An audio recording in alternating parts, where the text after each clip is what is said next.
Hello, Internet. I'm Daniel, your host for the Intema Demo Day today. I'm so happy to see you. We have an amazing day coming up. 10 of the greatest, no pressure, 10 of the greatest startups ready to battle it out to win 2 awards, the overall winners award and the People's Choice Award. People, that's you.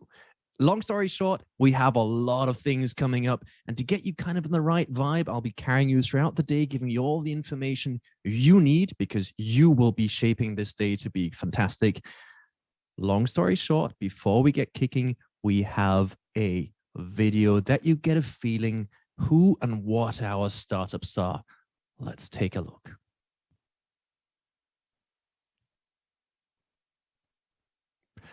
Shortly.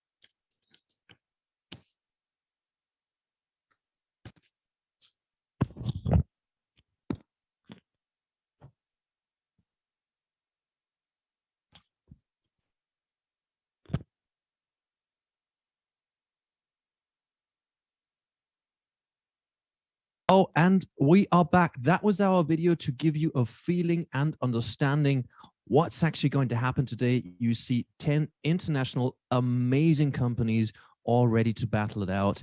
And yeah, the thing is, you'll have a big challenge coming ahead because you are going to have to do some of the voting. So be sure to have an informed view of it.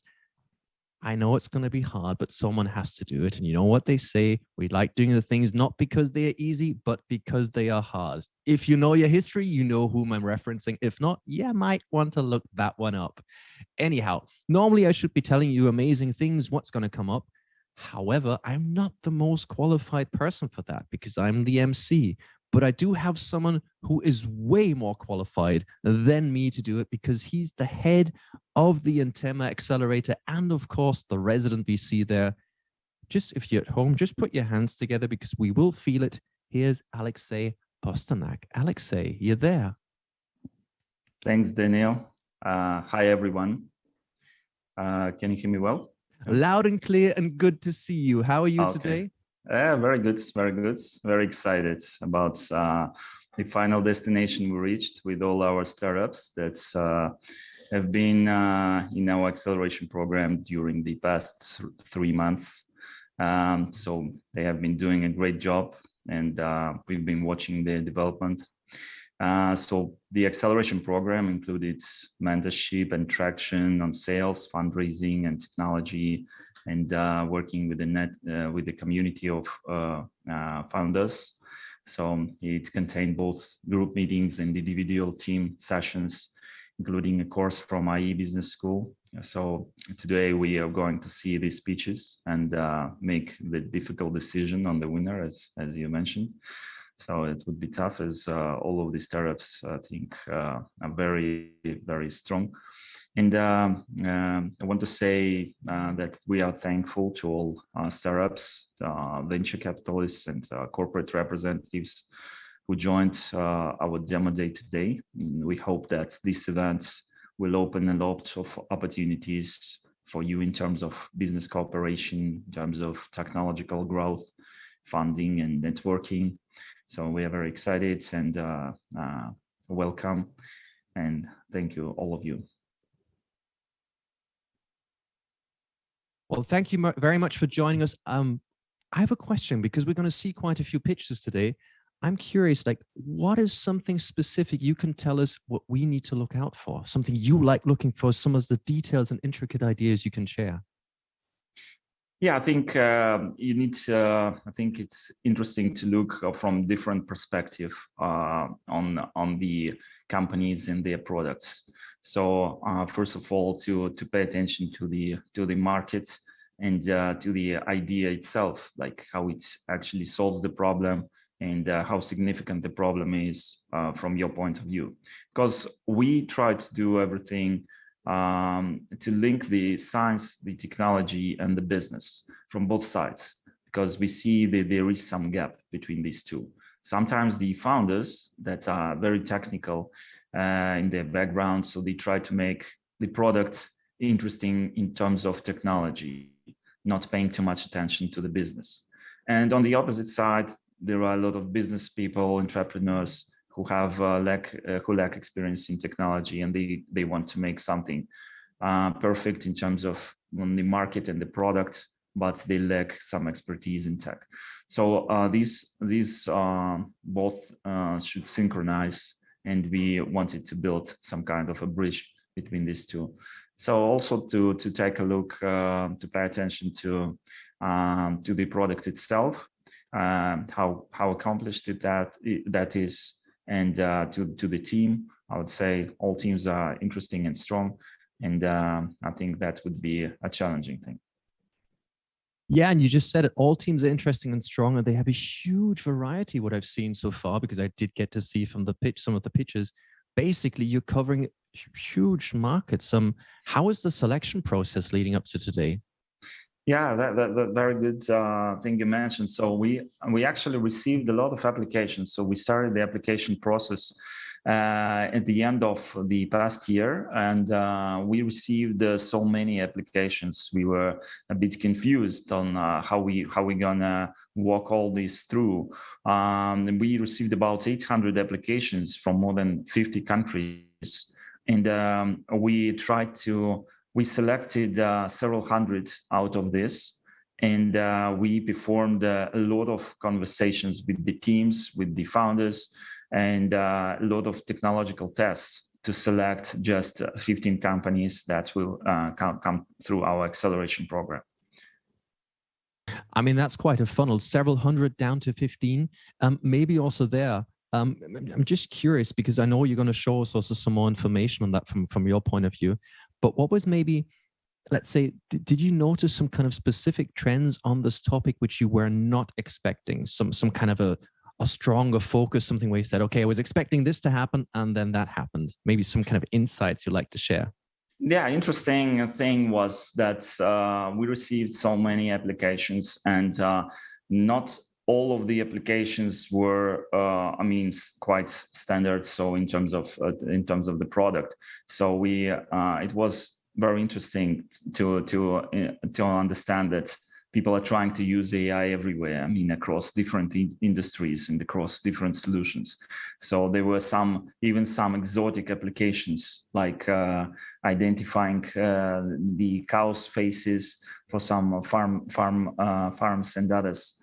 So, or for instance, some generation of the music by AI for the music for relaxation. So it was also very interesting in terms of the things that you didn't expect. So you expect some kind of common business solutions that solve common business problems in your daily life, routine operations, but you experience something new, something very specific. I think we don't have so much of exotic products in our batch currently. So most of the products, they are very business focused, and they solve real-time problems and solutions.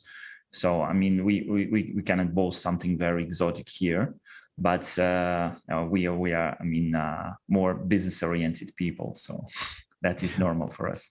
I'm curious to see what you kind of finally selected, for our audience. And what I also know is, before we get to meet the startups, I assume you also have a short presentation you'd like to show us. Yeah. Want to tell a few words about ourselves and why we started that. So I think just to share our ideas, our views with that. Please do. So first of all, I want to say that our mission is to drive AI technologies to shape the better future. So we have decided to launch Intema due to several reasons. First reason is that we believe in AI. So we we believe in AI, and we also believe there is a lack of expertise among deep tech investors, and we feel we can add significant value with our in-house team of scientists and community of experts that we've built. So we also believe that there is a huge gap between the science and business, as I mentioned.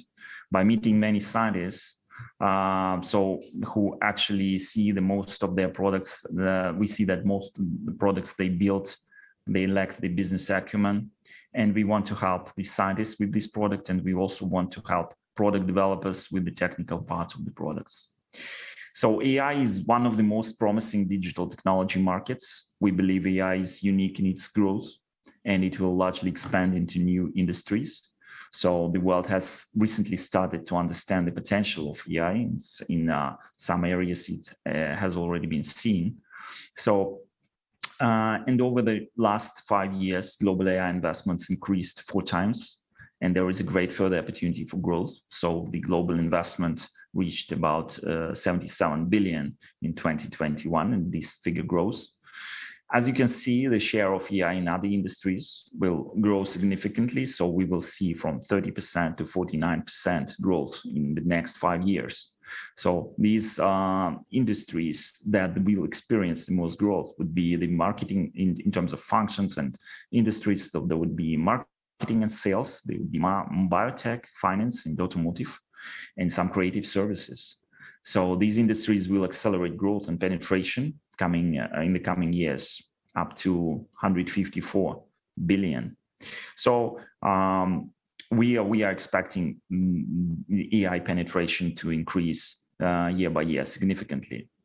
And among the trends that we need to mention is actually just trying to switch for the next slide. Sorry. So just seconds. Sorry. The clicker is not. Yeah, it works. Among the trends, these are metaverse, for instance, AI governments and adoption. And a lot of scientific researches and discoveries that become more AI driven. Also edge AI and the hardware and devices. So as Elon Musk said, AI is going to be the one of the biggest industries that we will ever see. And I can completely agree with him. So what is Intema? And here is a slide on that. Yeah, so we have, as most of you know, so we have the in-house development, so venture builder, so where we develop products ourselves. We have accelerator and VC funds. So 3 elements. These work jointly. And when the venture builder, for instance, on the early stage, it helps companies from the very early stage from just the idea to build the product. Then the seed stage occurs, so where we have the acceleration program, and that is followed by the VC that helps on the A+ or later stages. So in all IT businesses, the core asset is people, and we pay very close attention to this element. So we have built a strong advisory board formed with people from R&D function of top 10 companies, entrepreneurs, and top managers in business functions of the large tech corps. So the acceleration program is very tailored, and it's tailored according to the real needs of the startups, and it covers business, tech, marketing, IR, and other areas. So with one-to-one sessions with the business and tax excellence mentors, so these things that helps to create, to polish the products, and in terms of all these categories.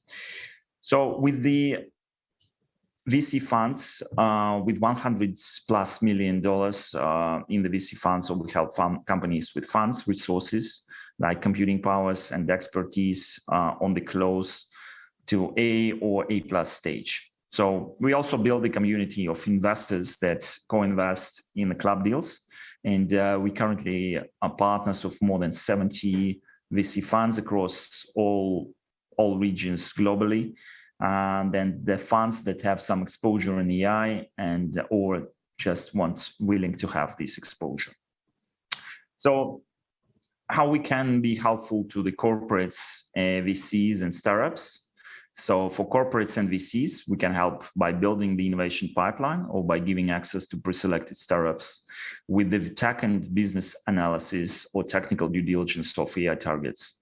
We can create a tailor-made innovation roadmap and strategy to the corporates, just addressing their real needs.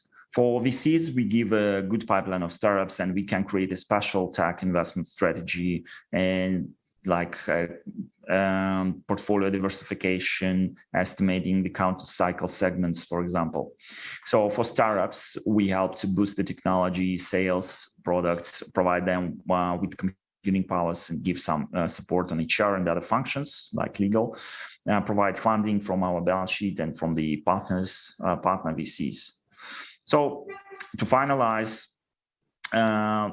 there is a list of some selected mentors.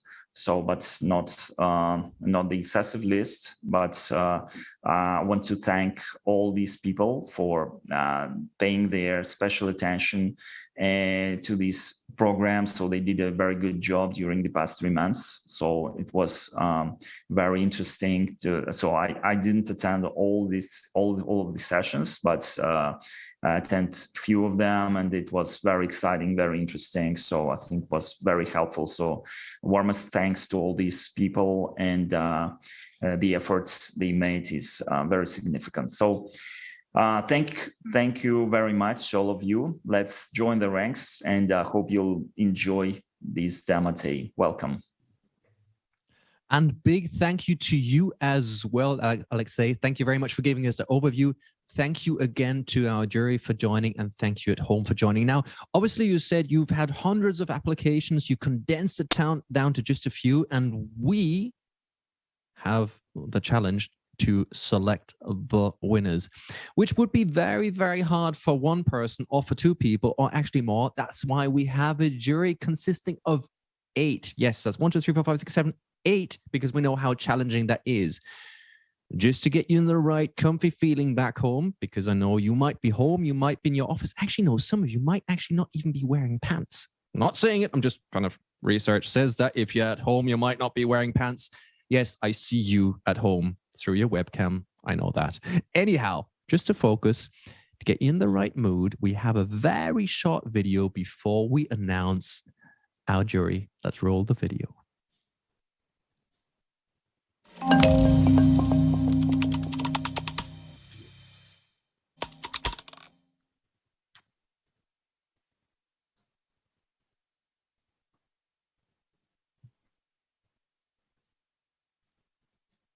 And as I said, it's a very short video because we need the time to introduce our jury. And the thing is, usually MCs like myself get half of that wrong, what all these amazing people have done and achieved in their lives. So we decided, no, let's avoid that challenge. And what we'll do is we'll have every one of them introduce themselves. So they basically get to pitch as well. No pressure on the jury, but, you know, we're expecting nothing but greatness. Let's start with our first jury member, and he's from Plug and Play China. Hello to Chen Zhao. How are you today? Good. How are you, Daniel? Good to see you. Tell us who you are and what you do. Cool. Thanks for the opportunity. This is Chen from Plug and Play. I'm based in Plug and Play Beijing office. The company itself was founded back in 1998 when our founders became early investors into companies like Google, PayPal, Dropbox, and a few others. And now we have a pretty global operation, including investment activities, corporate innovation, and a lot of cross-border acceleration activities and practices. So I'm mainly in charge of our venture capital practice in mainland China. So far, we've invested in close to 170 startups in China, and also we help a lot of international companies who are interested in exploring China market. So it's a great opportunity to be here. I look forward to hearing all the amazing founders to pitch about their ideas, and I'll be more than happy to get connected with some of them who are interested in knowing more about how startup entrepreneurship and venture capital market looks like in China. And if you're interested in coming and do business here, we'll be always here to help. Thanks. Thank you very much. And you've put the bar very high for the other jury members. But again, 170 investments, including little-known startups like Google. Wow, that's impressive. We're staying in the vicinity and we're moving on to China International Capital Corporation Limited and over to Bagran Angelov. How are you this morning? Daniel, thank you. Great moderation so far, so well done. Thank you. Maybe I'll start with the brief interest of, you've mentioned already my employee CICC. We're the largest investment bank in China. I'm heading up the cross-border M&A team business in China, in Beijing, where not only do we do M&A, which is maybe less relevant for today, but we actually act as an advisor to a lot of startups on the capital raising activities. For today's call, I will be dialing in and joining on a personal basis. So again, anything I say and any comments and all the voting, again, is just from my personal opinion based on my experience. I've been in China for the last 7 years in Beijing. Prior to that, I spent 6 years in London doing a similar job and a similar amount of time in the Middle East, in Dubai and in Muscat. So again, thanks for having me today and looking forward to the presentation and the pitches. And thank you for joining us today. We are more than excited to have you on board as well. Now we're moving somewhat over to AWS, specifically to Lola Boatwright. Welcome, Lola. How are you today? Thank you, Daniel. I'm doing well, and hi, everyone. So yes, I'm an early stage startup program manager at AWS. That essentially means I help build programs for pre-VC entrepreneurs to build their businesses in the cloud. But similar to some of the other judges, I also have a background in China and the Middle East. So before I was doing this role at AWS, I was at Amazon.com helping hardware startups, mostly based in China, sell cross-border into Europe. And before that, I was also running a startup in Dubai. So you know a thing or two about startups and what to look out for. Great to have you on board as well to face the challenge to break them all down to two, actually one, because the other part is done by the audience. That's you. No pressure. That'll be good. Moving from Lola over to Danielle Tichner of WSource. Also, hello to you, Danielle. Hello, all. Hello, Danielle. Great moderation indeed. I enjoy very much. Thank you. Thank you. Thank you. So WSource is operating in Hong Kong and we're active in Europe and in Asia. I'm also a partner at R3I Ventures, a deep tech fund. I'm former Philips and SocGen, so knowledgeable in hardware, software, but also in finance. Very much involved in the field of AI. WSource is working in two fields. First, funding and investment. And the second one, we scaling up products and businesses across the globe. Thank you for having me. And thank you for joining us as well. You have assembled quite a jury. So far, that's 50% of the jury. Let's double check on the other side, the other 50%. And here's Arthur Chen of Amoeba Capital. Hello to you, Arthur. Hi, good morning, everyone. My name is Arthur Chen. I run a venture capital firm called Amoeba Capital.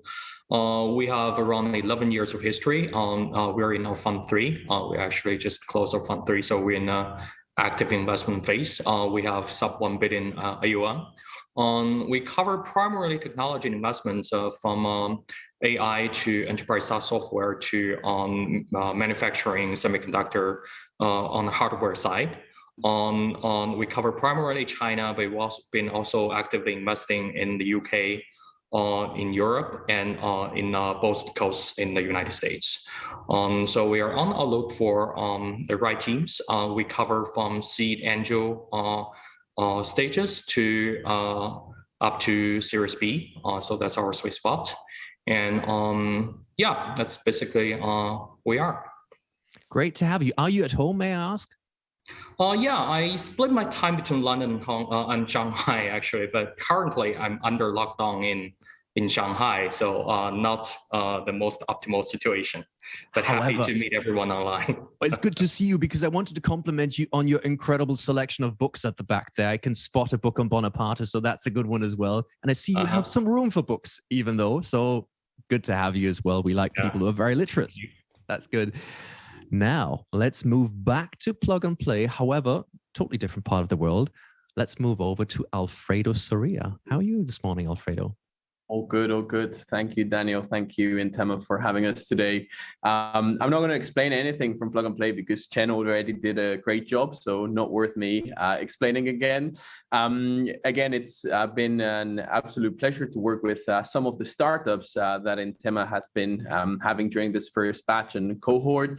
And who knows, maybe in a couple of years, we also get to see a few unicorns coming out of this first batch. So that is definitely something to keep looking after this demo day. So we're also looking forward to continue collaborating with the Intema team and the Intema startups.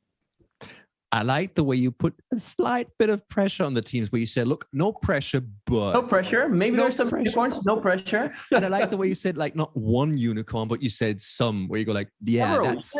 We have to aim high. I like the way you're thinking, my friend. Some unicorns. So again, no pressure on some of the potential Soonicorns, as I think they're also called. Now, from Alfredo, we're moving on to Shenzhen Capital Group. Shengbo, welcome to us as well. Hello. And I believe he'll also be joining us and should be here as well. I know he's listening and there. Here he is. Good. He's also there. He's joining us. I can't hear him as of right now, but I know you can see him. So that's quite good as well. Obviously. Now. Oh, Danny. Hello. I'm the translator. Okay. This is Mr. Shen Bo, and he's the CEO of the Shenzhen Capital Group company. And he is the member of the investment strategy in Shenzhen. And then also the funding under his management is about 400 billion. Wow. RMB. So yeah, so we are excited to see all the people around the world. Thanks. And thank you for joining us as well. That's impressive. So if you have that much under management, you might have a spot or two still open for a couple of our potential unicorns. Good to have you on as well. Thank you so much. And now, thank you. And we're moving on to our head of the jury, who is not going to be voting, but he'll be leading the jury. And I believe you've met him. Back over to Alexei one more time. Hello, Alexei. Hello, Daniel again. So I will not be voting, just not to be very prejudiced on some of the startups. But we'll participate and we'll have some. Have some fingers crossed for some of the startups. Yeah, but I will not tell who is this. I like the big smile. Yeah. So as about myself. So I started my career in Big Four, first in audits and then in M&A in Ernst & Young and KPMG, and then moved to VC world. So I've been working with 5 different VCs. Making transactions in different geographies, like Europe, Latin America, Asia, US, and Israel, and mostly in TMT segment. So very excited about the vehicle that we've launched. And I'm very thankful to all of you guys, very interesting people in the jury, and also big thanks to our partners, Plug and Play, who actually helped us to launch the program, and that was very significant input. Among other partners, also to mention Intel and NVIDIA, that we also made a joint program with NVIDIA Inception, for instance, and with Intel as well, to exchange the startups and resources from both sides. So thanks a lot, and let's see what's going to happen next. Thank you very much. And also, again, congratulations on assembling this rather impressive jury. And yeah, we heard we might have, no, I'm not going to stretch that one too much, but we have some quite exciting startups coming up. And just to get you into the right mood, we have a short video on the first half of our startups pitching. Let's roll the video.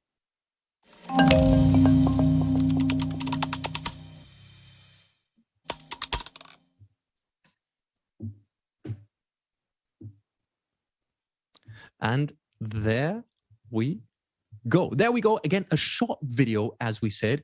However, before we get into this, we'll just give you a very, very short overview of today's, let's call them mechanics, that you know what's going to happen. I may have mentioned it. We'll have two winners today. One will be selected by the jury and the other by voting. We've got 10 startups pitching. They have 3 minutes time, and then it's part for our Q&A part. You're probably quite familiar with that. However, let's see. Let's move on to the next slide, please, and have a look what else we have coming up. Yes, the jury is going to be evaluating by very clear criteria because we want to be very transparent on this.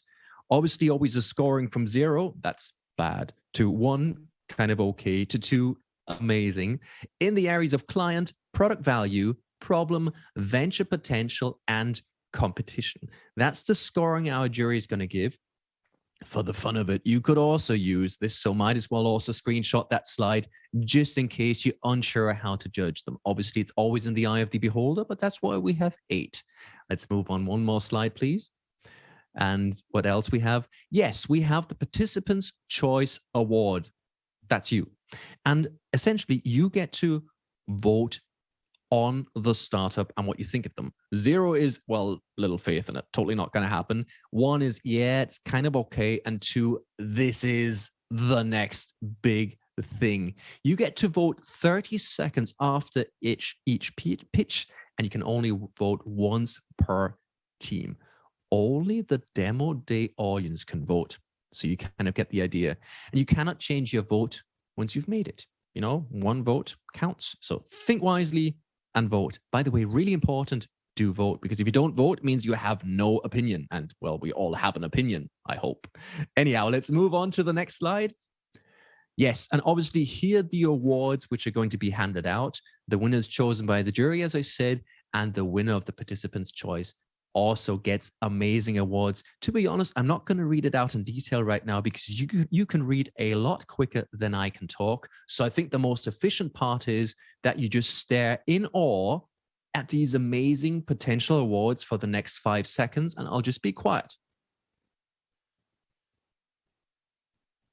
Good. Now that you've read this, you've seen the awards, I think it's time to move on to our first participant. However, before we do that, I want to highlight one more thing.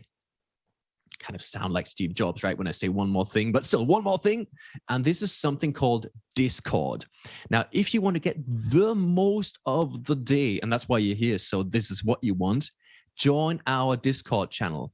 Here is a QR code. I bet you know what it is. So scan this now, take a picture of this now, and with this, you can join us on Discord. You can communicate with the startups, you can network, you can get the most out of this, because we're saying, hey, we don't want to do this like one channel direction, just push this towards you. You are the community, you are the people, you are the ones who make this work. So I'll be announcing this 2 or 3 times. If you don't have the Discord channel, this is not really the best way of doing it. So get the Discord channel and join us. Good. Enough rambling. Now it's time to pitch. This is the part I love the most because I like pitching. I like it a lot. Actually, they nicknamed me the pitch professor, but that's a very different story. I might have to tell it today. If something goes wrong, if it doesn't, you won't hear the story. So if I have to buy time, I'll be telling you this story. Anyhow, we have the first 5 teams coming up. 3 minutes of pitching, and then it's time for Q&A.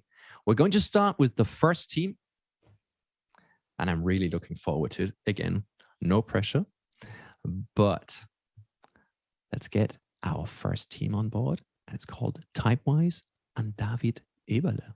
Hello, David. How are you? Hey there. I'm great. Thanks for having me. Good. Thank you for joining us. Absolutely. You're the first. Now, I'm assuming you're all ready, you're comfortable. And if you're ready to go, the stage for the next 3 minutes is yours. Take it away. Thank you. Well, hi, I'm David, and I'm the CEO of Typewise. I've advised many Fortune 500 companies on digital transformation in my previous career. I've co-founded Typewise to boost productivity for these enterprises and their employees. In a short amount of time, we've signed on 4 enterprise pilots, including Fortune 500 companies, and we're on track of becoming a global player in AI business productivity software. Current human-machine interfaces are slow and error-prone, leading to a 90% productivity loss for text entry. Our text prediction engine boosts productivity 2 to 3 times in any enterprise system with an initial focus on customer service and sales. We increase communication efficiency and quality, thus impacting customer satisfaction and conversion rates. We're able to predict entire sentences, as you can see here on the screen, thanks to our ability to tailor the AI model to each client. Mistakes get corrected automatically, and employees can pull in smart templates with a single click. It's not just about boosting efficiency and quality, it's about understanding what type of wording leads to the best business outcomes and applying this across the organization. So our AI learns how the best employees write and brings that level to the entire organization, thus lifting up the performance of a sales team or a customer service team. Our AI technology outperforms big tech. Also, our tech ensures full data privacy and is compatible with all major CRM systems. Both are key success factors in winning global enterprise clients. We were able to build such leading AI technology through our award-winning B2C keyboard app, which we've launched in 2019 and has accumulated over 2 million downloads, giving us a lot of information how people write in various scenarios, the type of mistakes they make, and so forth. Now, earlier this year, we've launched our enterprise MVP and are already live with 4 enterprise customers. The goal for this year is to build the product platform to be able to onboard new clients quickly and scale up the commercial traction. The overall market for business productivity software is expected to reach $150 billion by 2030. Our most relevant markets, AI and predictive analytics, as well as Salesforce automation, are growing strongly. We've tripled revenue last year and expect to generate over $60 million in revenue by 2026. To execute our growth plan, we've got the right team in place. Our CTO, Janice, previously built and led the data science team at Swiss National TV, serving millions of households and analyzing all that data into one big data cube. George has a PhD in quantum physics from Cambridge University and spent many years at Toshiba AI. We're currently preparing our 4 million seed round, of which half has already been paid in. The goal is to build a solid product foundation to reach 1 million in ARR, which will then allow us to raise a sizable Series A next year. And with this, happy to discuss further afterwards. Thank you very much. And thank you very much, David. David or David? What are you more comfortable with? Well, it depends on the language, or you can also call me Dave or whatever is good for you. Yeah. Okay, so it's English, so I'll stay with Dave in that sense. Thank you very much for that. So here's the rules.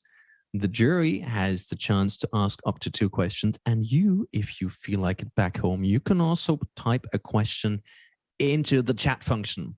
I can see Danielle already has a hand up. Danielle, the stage is yours. Thank you. Thank you, David. Very nice presentation. I have a question for you, competition-wise. I couldn't see well the screen of the presentation, but where do you stand towards companies like Grammarly, for example? Yeah, that's a great question. Now, we are quite different in a few things. Number one, Grammarly focuses on autocorrection and grammar correction. Our autocorrect outperforms Grammarly slightly, but I think that's not the point. What we do, it's about predictive writing, because that's where you get efficiency increases. That's also where we can automatically suggest the right phrasing to an employee. And the specialty is that we don't just generate a generic model, but we tailor each model to each client, as every company talks very differently to their customers, formal, informal. So it's not just about being concise, as Grammarly would usually suggest, but maybe for one company being more wordy and more funny may work much better, versus for a bank, maybe you have to be very formal and very conservative. So we understand what language, by combining the language with, for example, NPS scores, what language actually leads to better business outcomes. And that's very different to how Grammarly operates. In this case, if I may, Supersonas is another competition for you. Okay. Or, yeah, even Google Mails today are offering us this kind of option. So your differentiation is more enterprise solution, I understand.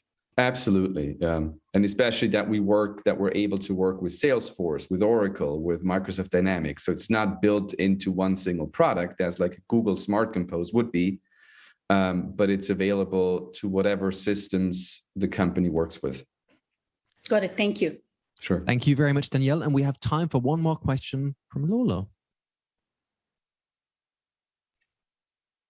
Hi there. Thank you for the presentation. So as a former sales team leader at Amazon, I think this has potential to be a really useful tool. But also as a former sales team leader at Amazon, I know how hard it is to convince finance to adopt such a product. So I was wondering how you plan to illustrate to your enterprise clients what the impact that your tool is having on their sales. Yeah. So actually, one former leader at Amazon who was responsible for 15,000 customer service agents is also part of our advisory team and is very excited about the solution. And we're discussing with outsourcers that are taking over customer service for Amazon to also bring them on as clients. Now, what usually convinces them is, like in stage one, it's the efficiency gains, where we can show after a few weeks already to get 10-20% of efficiency gains, where customer service leaders are usually very excited about these numbers. But that's the starting point. And then the entire quality aspect then comes on top. So, for example, talking to eBay, what they're really excited about is that we can tie in NPS scores and customer satisfaction scores and understand what type of language actually drives up the numbers. And the same applies to sales teams, where we can then use conversion metrics, for example, to understand what type of communication in the end leads to more top line revenue. But I think the foot in the door is the efficiency. Also on sales side, all the documentation you have to do after a sales meeting, that's very mundane and takes away your face time from your clients. And that's where we can help immediately with a very strong impact already after a few weeks. And then the quality is something that's evolving then over time, but that probably drives much more value in the mid to long term. Thank you. And thank you very much for that question, Lola. Thank you very much, Dave, for the first pitch. It was a pleasure. Now, you have the chance to vote for the next minute. So please, please, please do vote. The jury is going to be voting as well. And again, if you're at home, use the opportunity to ask questions. We'll select whatever questions come up, join the Discord. And here's something else I always find interesting. I think the pitch is always a good part. What I really like is the Q&A part, because I don't mean this offensive, but like anyone can pitch. You can learn a text off by heart. You can even have a trained monkey do that. I'm an entrepreneur. I'm allowed to say that. So please don't be offended. However, the Q&A part, that's the part where it gets really interesting, where we distinguish if people actually know what they're on about or not. So Q&A part is always the most exciting part in pitching, at least if you ask me. If you see it differently, you might as well just post it in the comments, say, no, Daniel, you are absolutely wrong. And I am very much happy to ignore that opinion. If you're easily offended on that, well, sucks to be you. Anyway, that was the first pitch. Let's move on to the second pitch. And while the jury is still clicking the last couple of buttons, let's get Max of Waybot to join me. Hello, Max. How are you? Hi, everyone. Yeah, I'm great. Thank you. That's good. Good to see you. Again, I very much like the background and the logo so much I can already say that's a good thing. So my understanding is we are ready on the voting. And if you are ready to start on the pitching, the stage is yours. Ready whenever you are happy to Daniel. go.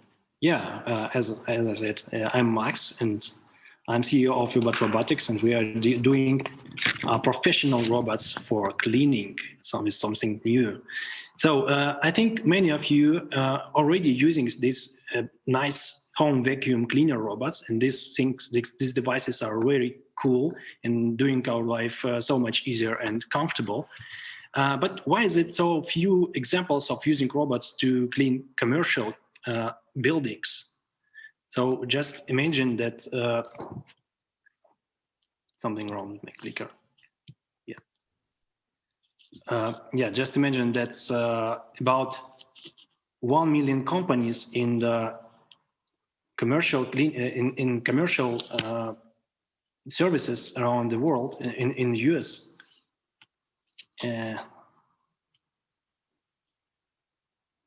Something don't work. Yeah, now it's working. Yeah, so it's about 1 million companies in the world who are making commercial cleaning every day, but and 93% of them want to use robots, want to add it to their customers. But unfortunately, only less than 0.1% of them has tried to use robots. And why is it? The reason is, how we think, is because the robots are extremely expensive. This is the average cost of the robots today, like $40,000.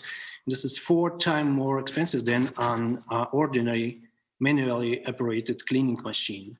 And to be honest, the efficiency of robots today, it's not so as we expected. So the customers, this market expect that robots should be simple, reliable, and affordable. So this is our solution. We wholly rely on vision, on cameras, and that's why we can do this robot affordable for our customers. It's only $1,000 per month per robot. It's subscriptional business model we provide to our business clients. And we know that all our competitors are likely old-fashioned. They are not so flexible. Their product is not so functional as ours.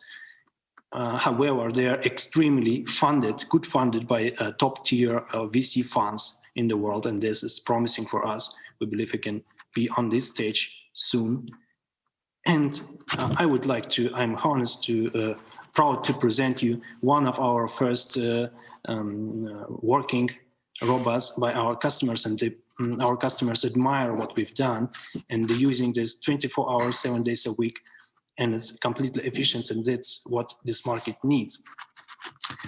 Just because today's businesses rather rent the robot or equipment than buy it. Yeah, we sold a couple of robots in Russia and one of them into Israel. And this year we're gonna produce another 20 robots, 20 pieces, and then 10,000 robots is the goal for us for the next 5 years. And I'm sure we can do this easily. It's 120 million revenue annually. This is $500,000. This is the amount of money we need just to set up the manufacturing in the Israel and start our business there. So we are a team of talented people. I'm a serial entrepreneur. I invested my own money into this project, and I have great engineers with extended experience in computer vision and robotic, and great advisors. Yeah. So let's do this world a little bit cleaner with help of our robots. It's a cool new market, and thank you, everyone. And thank you very much, Max. Well done, and well recovered on the clicker as well. Yeah. Good man. Let's see if our jury has any questions. You ask questions, by the way, jury, by raising your hand. There we go. We have a first question. Please take away, Chen. Thanks. Hi, Max. It's nice to get connected with you on Zoom. I was wondering, can you elaborate a little more about your team, especially in the hardware engineering part, and also what do you see in terms of supply chain management where are you planning, or where you're currently putting your manufacturing line or plant, and how do you want to control the cost based on your operation and supply chain management?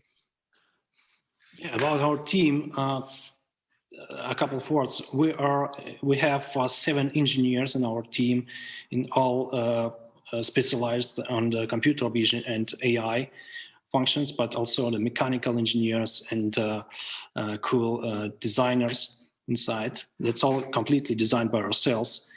And that's only, it took only 2 years to develop this robot and made the first sales. How we can do this, do a $1,000 offer? It's because the whole robot is about, the manufacturing cost is about $5,000 itself. So it's a combined simple design with the newest technologies like fiberglass, like aerospace technologies. And all sensors are very, very affordable and cheap. We don't have a leader inside. It's only several parts we can assemble anywhere. Like we are thinking about OEM production or licensing production by license, or this way, just to avoid the problems with scalability. That's going to be the next step for us on the next round. Thank you very much. Thank you very much. And we have one more question from Danielle. Yes, thank you, Max. I just wanted to ask you to clarify a little bit what the robot is doing exactly. I missed that part. Yeah, sure. This is simple so-called scrubber dryer robots, just to clean the floors, wet cleaning, and navigate through the facilities like supermarkets or shopping malls or anywhere. It's dedicated to clean floors up to 1,500 square meters per hour.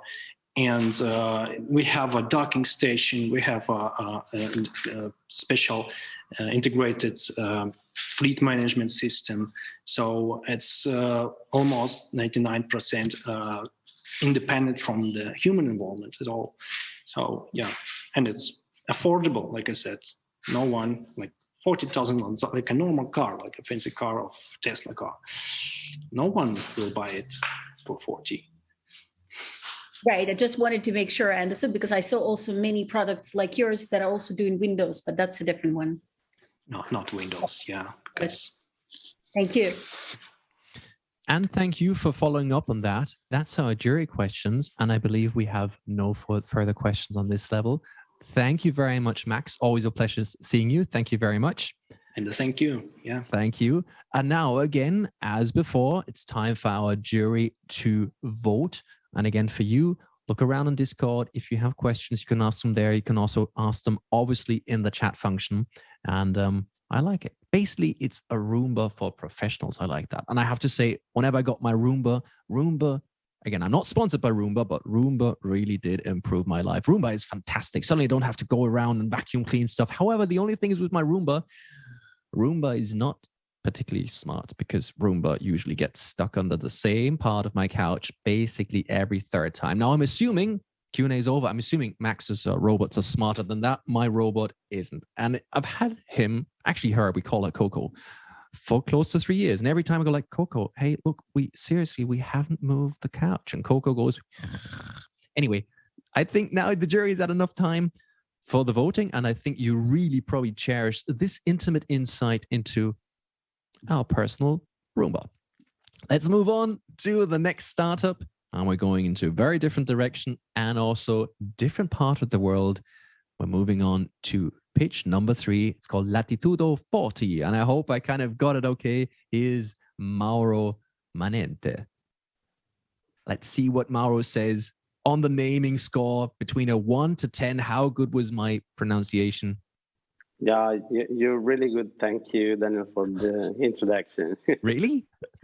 Really? Would you give me 8, 7 on the name, or what would you say? 8.5. And how's a 10? 10, you have to come in Italy to get your best pronunciation. So you are formally invited. Amen. I'd love to come. Thank you so much. My friend, good to see you. You've seen how it works. You know, you have 3 minutes to convince our amazing jury and everyone back home. And whenever you are ready, the stage is yours. Take it away. Thank you. Thank you.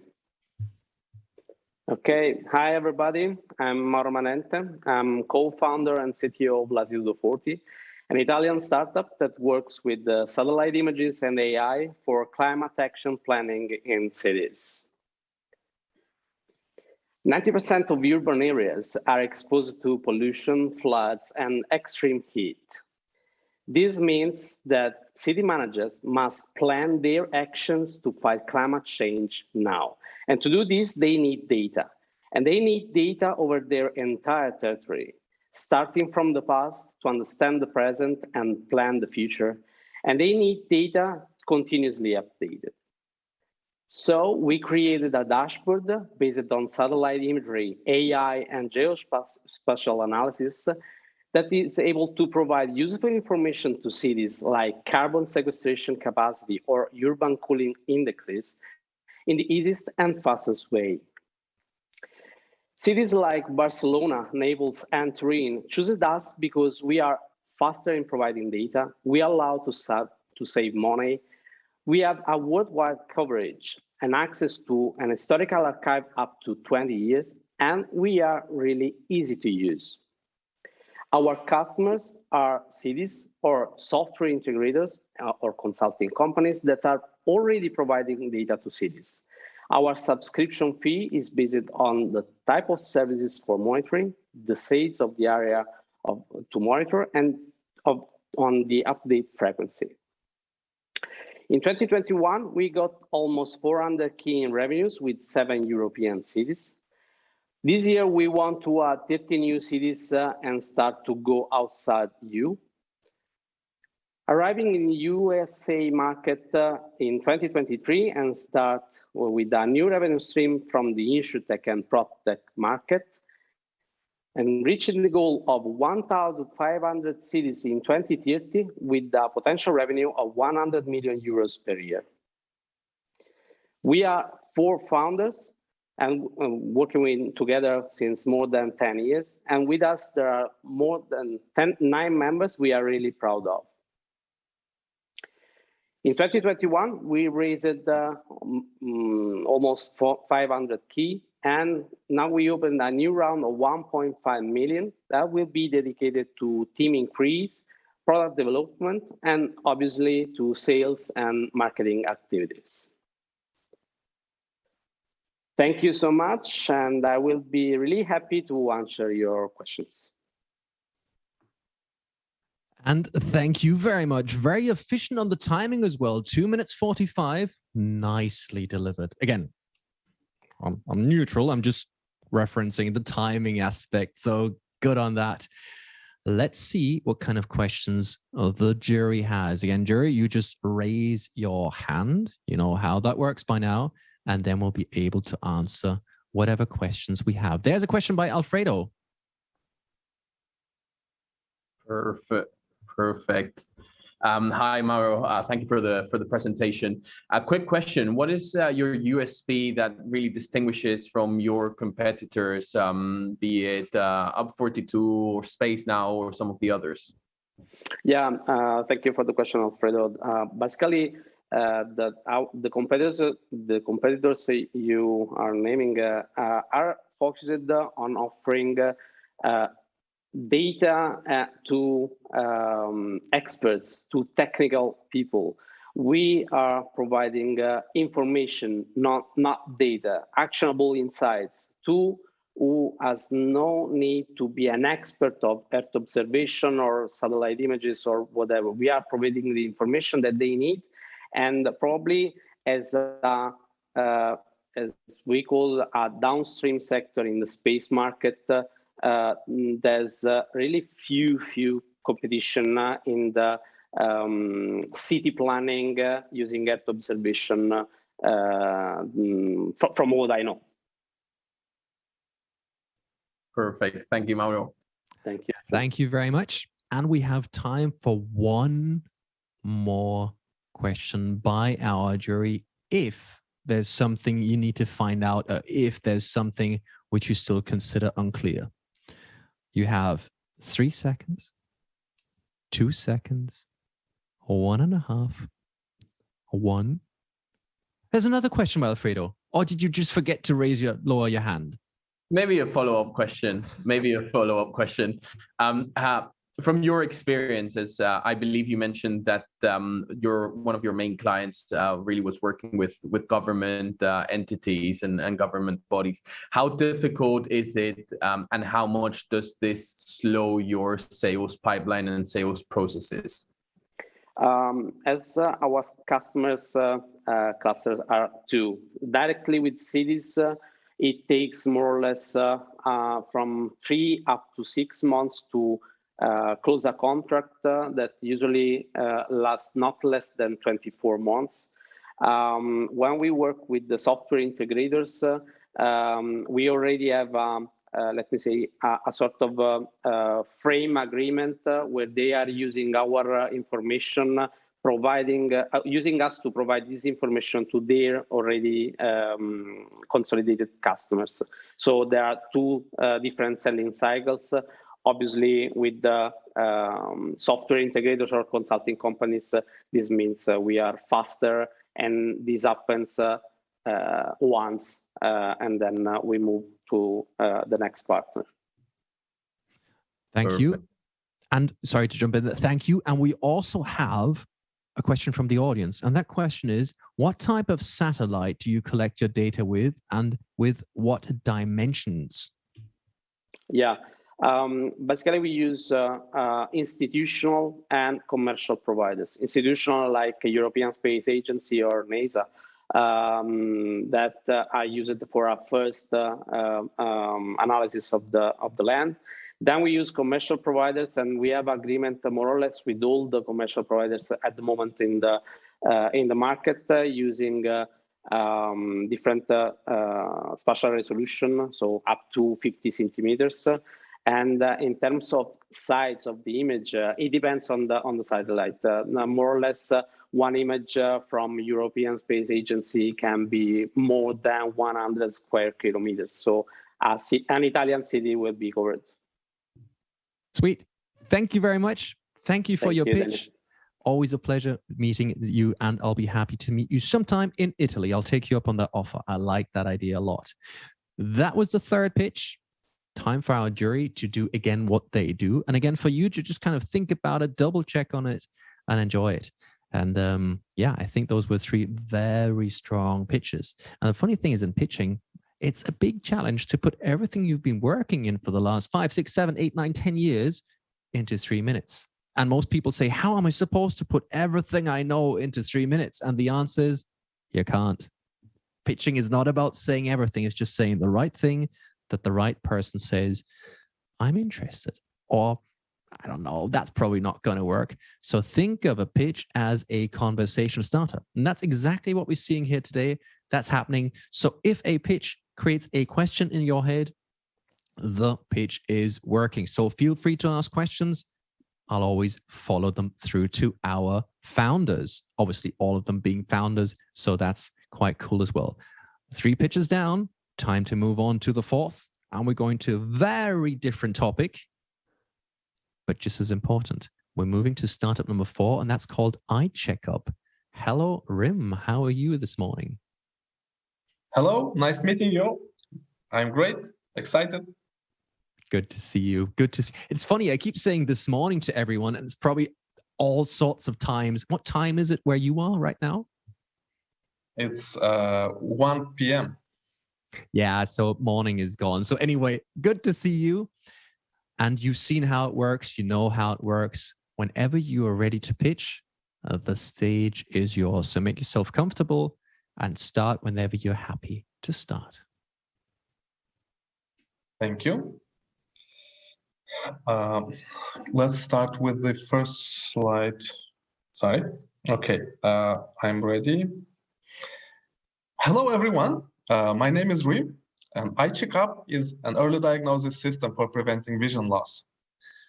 We need eyes to see the world, and Sorry. We need eyes to see the world. And many people see the world like this.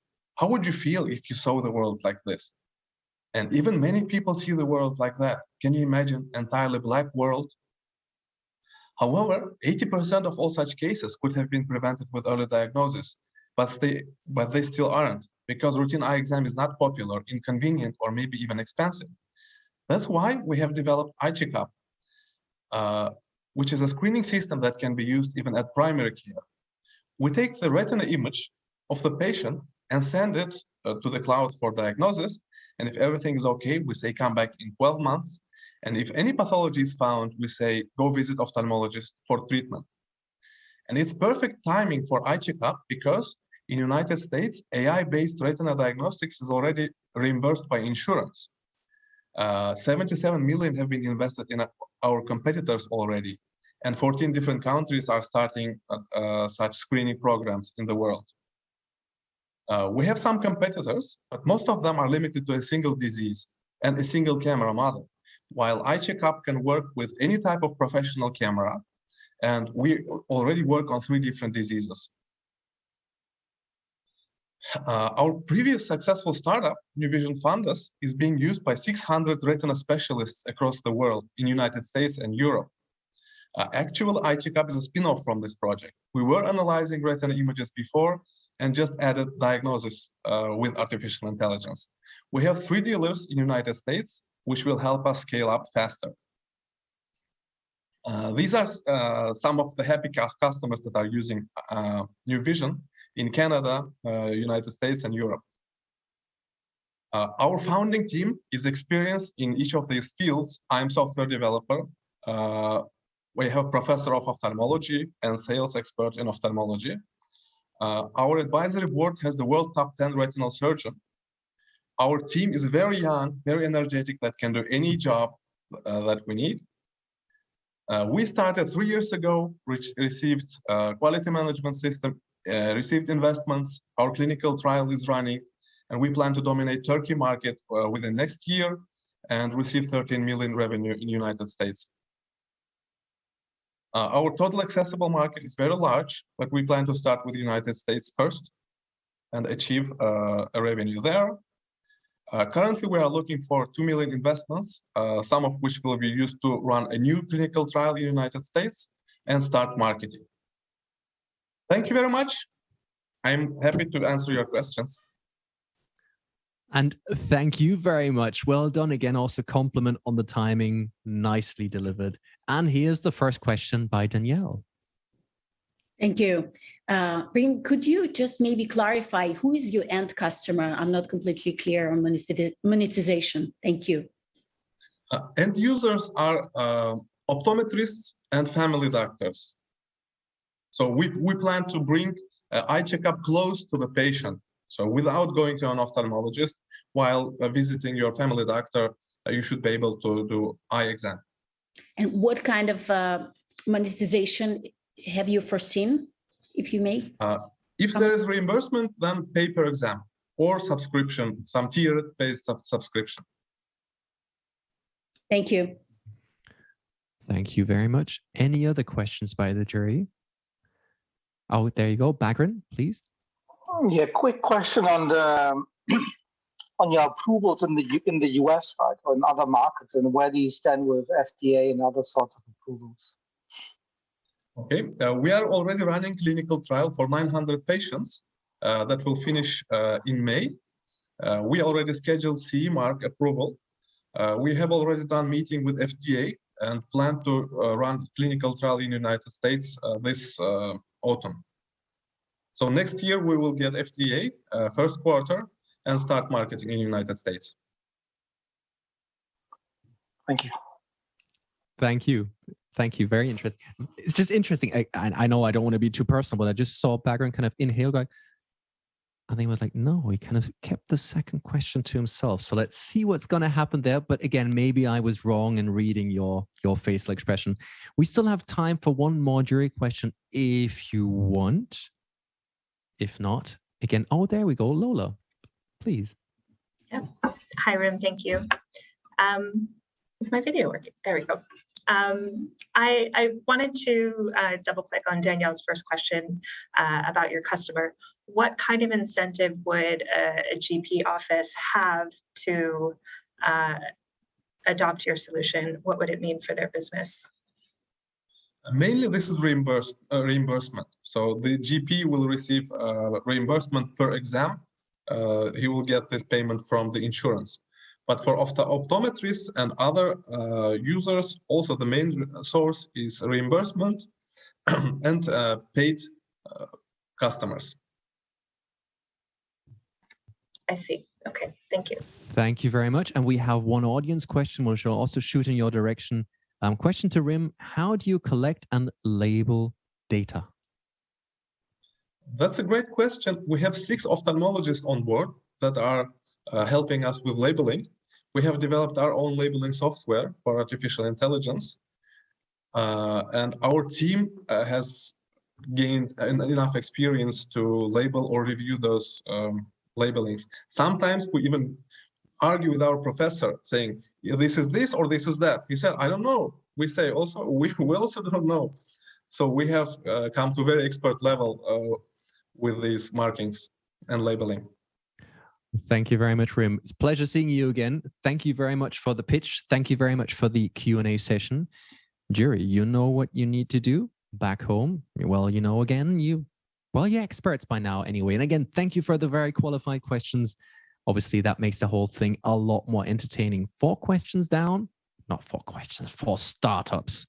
By the way, I also have to apologize when I'm sometimes interrupting some of the jury members or the people who are pitching. You know, there's always sometimes this minute bit of lag, and I'm still not quite sure on the Zoom or whatever it is, etiquette, how to do that. If I kind of leave them more a beat or if I'm quicker, I don't know.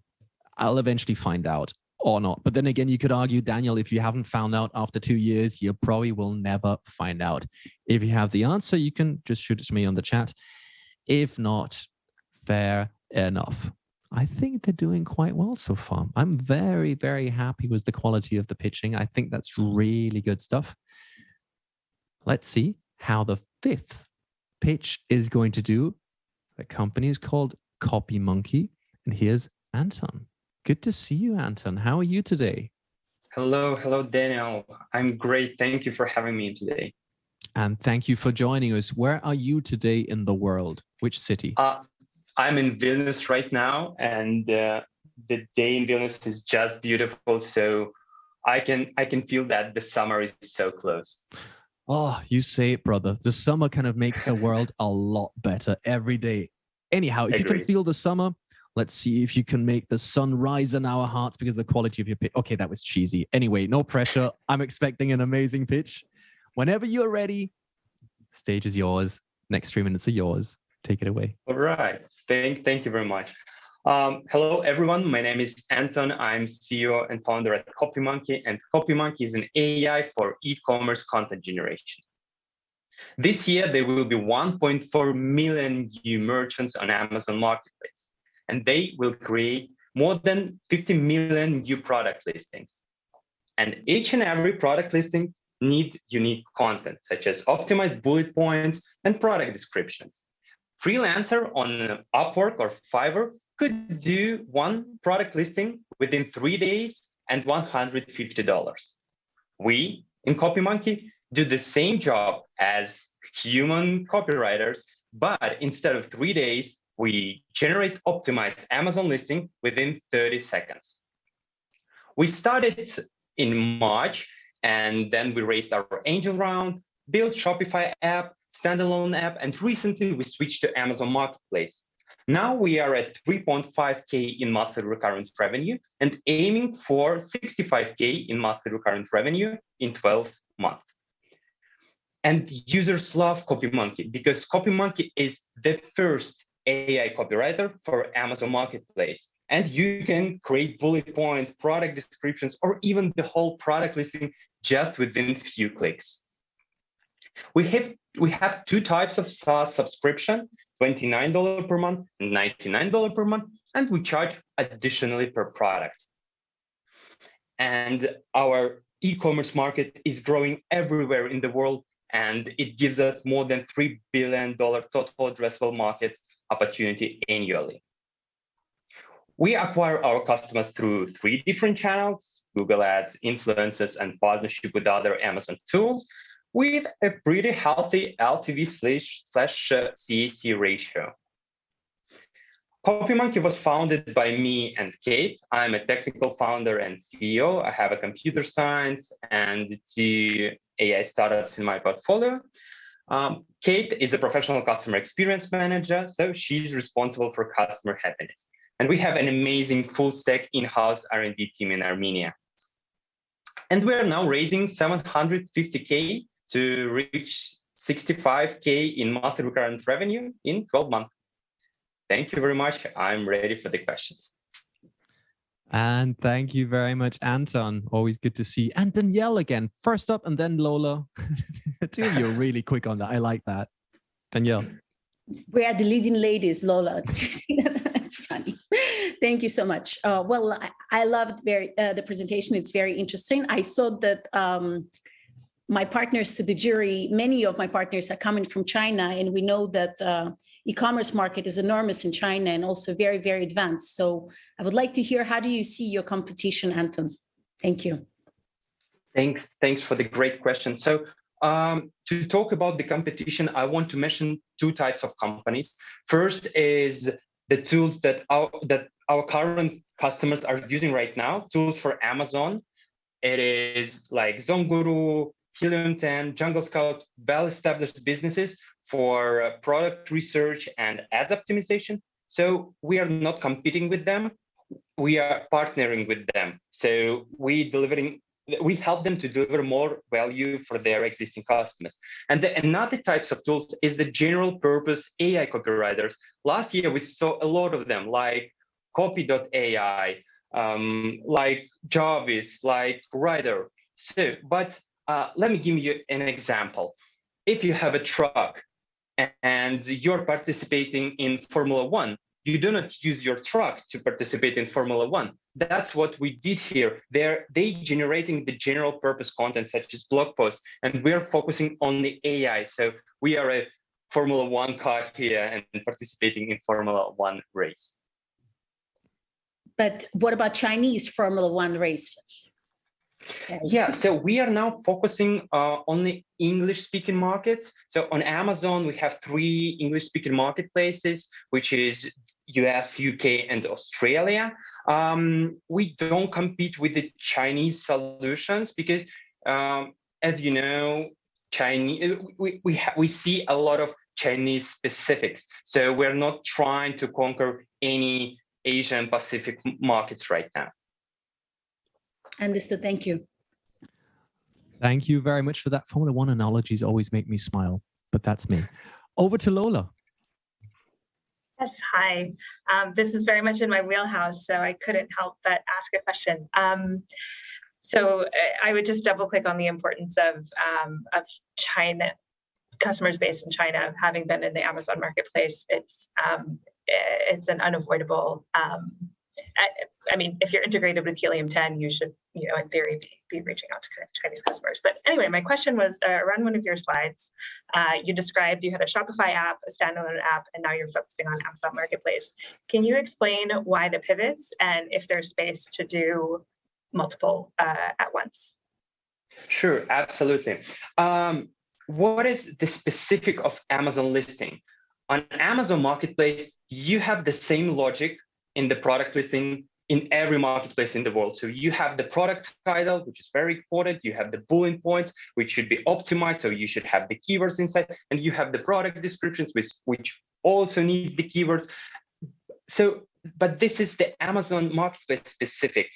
So the listings are the same in the whole world. So we can create the solution for the US, then we can scale to other Amazon Marketplaces. But on regular e-commerce store, the things are different. So because some of them even don't have the product descriptions, some of them just have the big images of the products and the price and the terms of how they will deliver this product. So the product listings in regular e-commerce is not consistent, but on Amazon or in other marketplaces such as Walmart, Etsy, or eBay, the logic behind the product listing is the same in every marketplace in the world. So in your 5-year plan, are you planning to onboard platform by platform? Yes. So we will work with Amazon for at least 6 months. So now our goal is to reach product market fit on English-speaking marketplaces, then to expand to another languages, and then to onboard another marketplace, such as the second one will be Walmart, because Walmart have a huge presence in the US, and they have the same structure as the Amazon marketplace, same bullet points, product descriptions, and titles.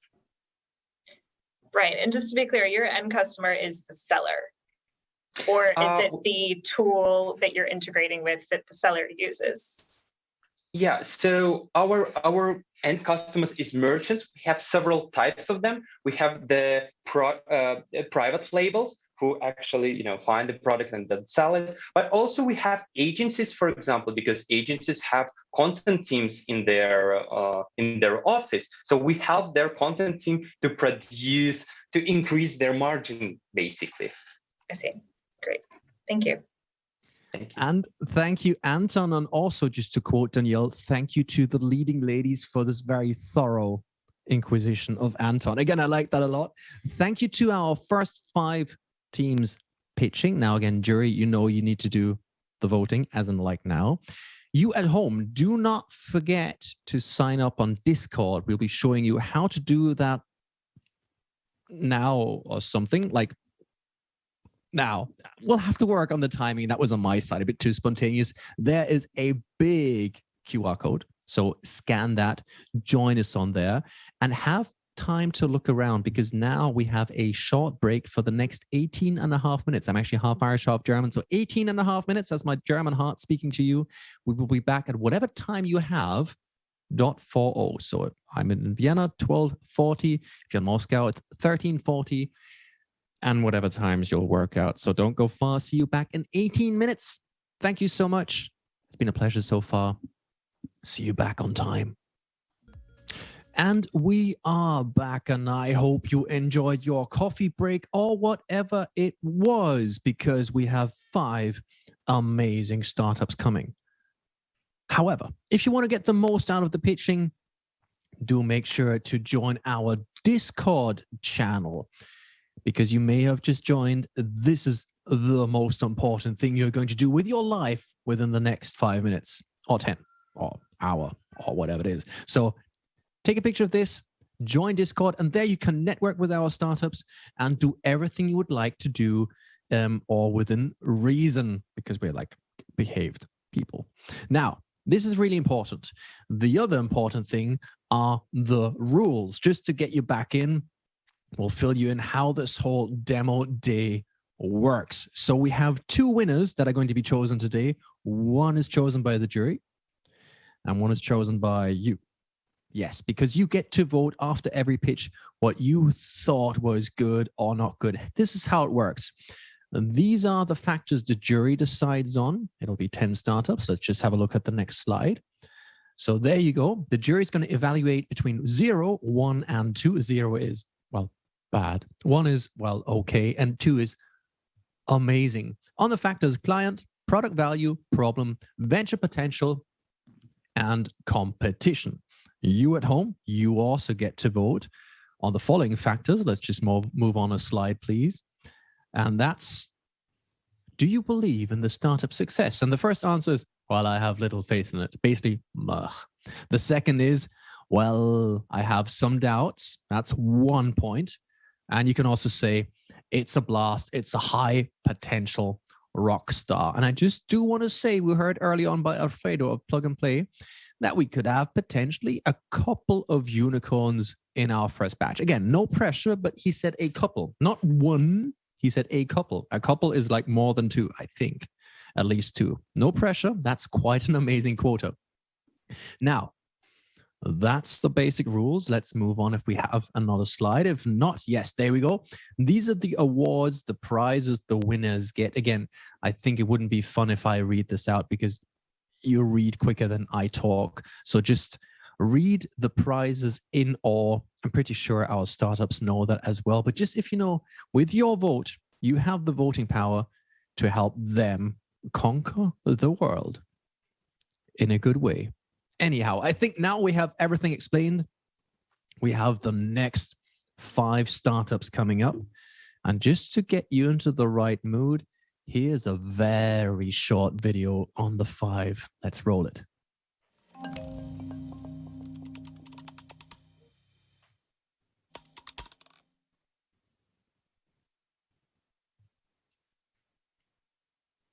Five down, 5 to go. Here's our first startup. Here's AI Static. Duncan, how are you, my friend? I'm very well, thank you. Great to be here. Great to meet you all. And good to have you here. You've observed the other pictures, so whenever you're ready, the stage is yours. Enjoy. Fantastic. Thank you so much, Daniel. So great to be here, everyone. So my name is Duncan Mackay. I'm CEO and founder of AI Static. Now at AI Static, just bear with me 1 second to get the clicker working.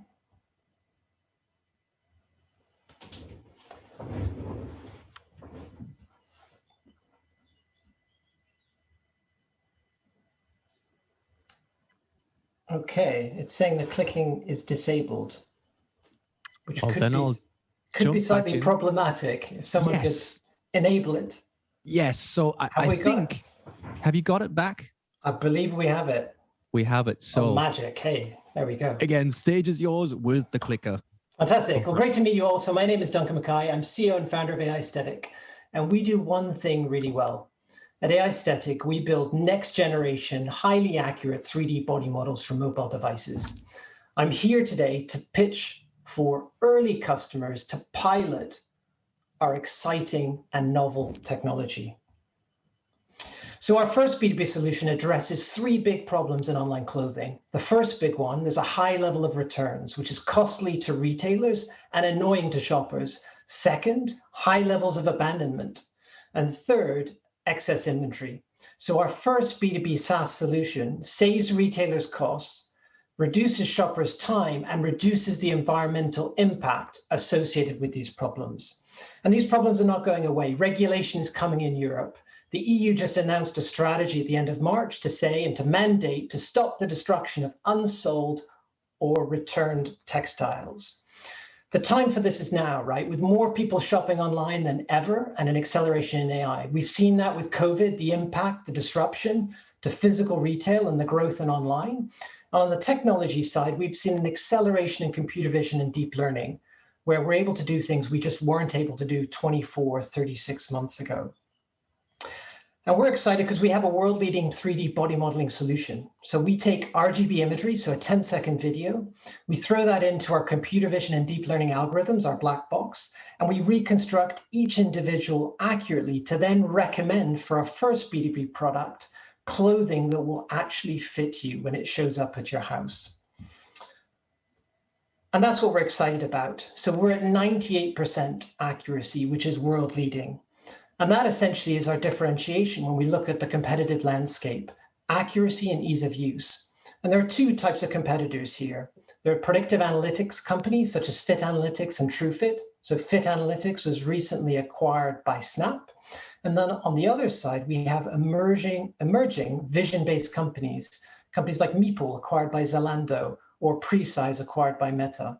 And our differentiation is our world-leading accuracy, our user experience to drive user adoption, underpinned by a world-class team. So my background is, I'm PepsiCo, Unilever.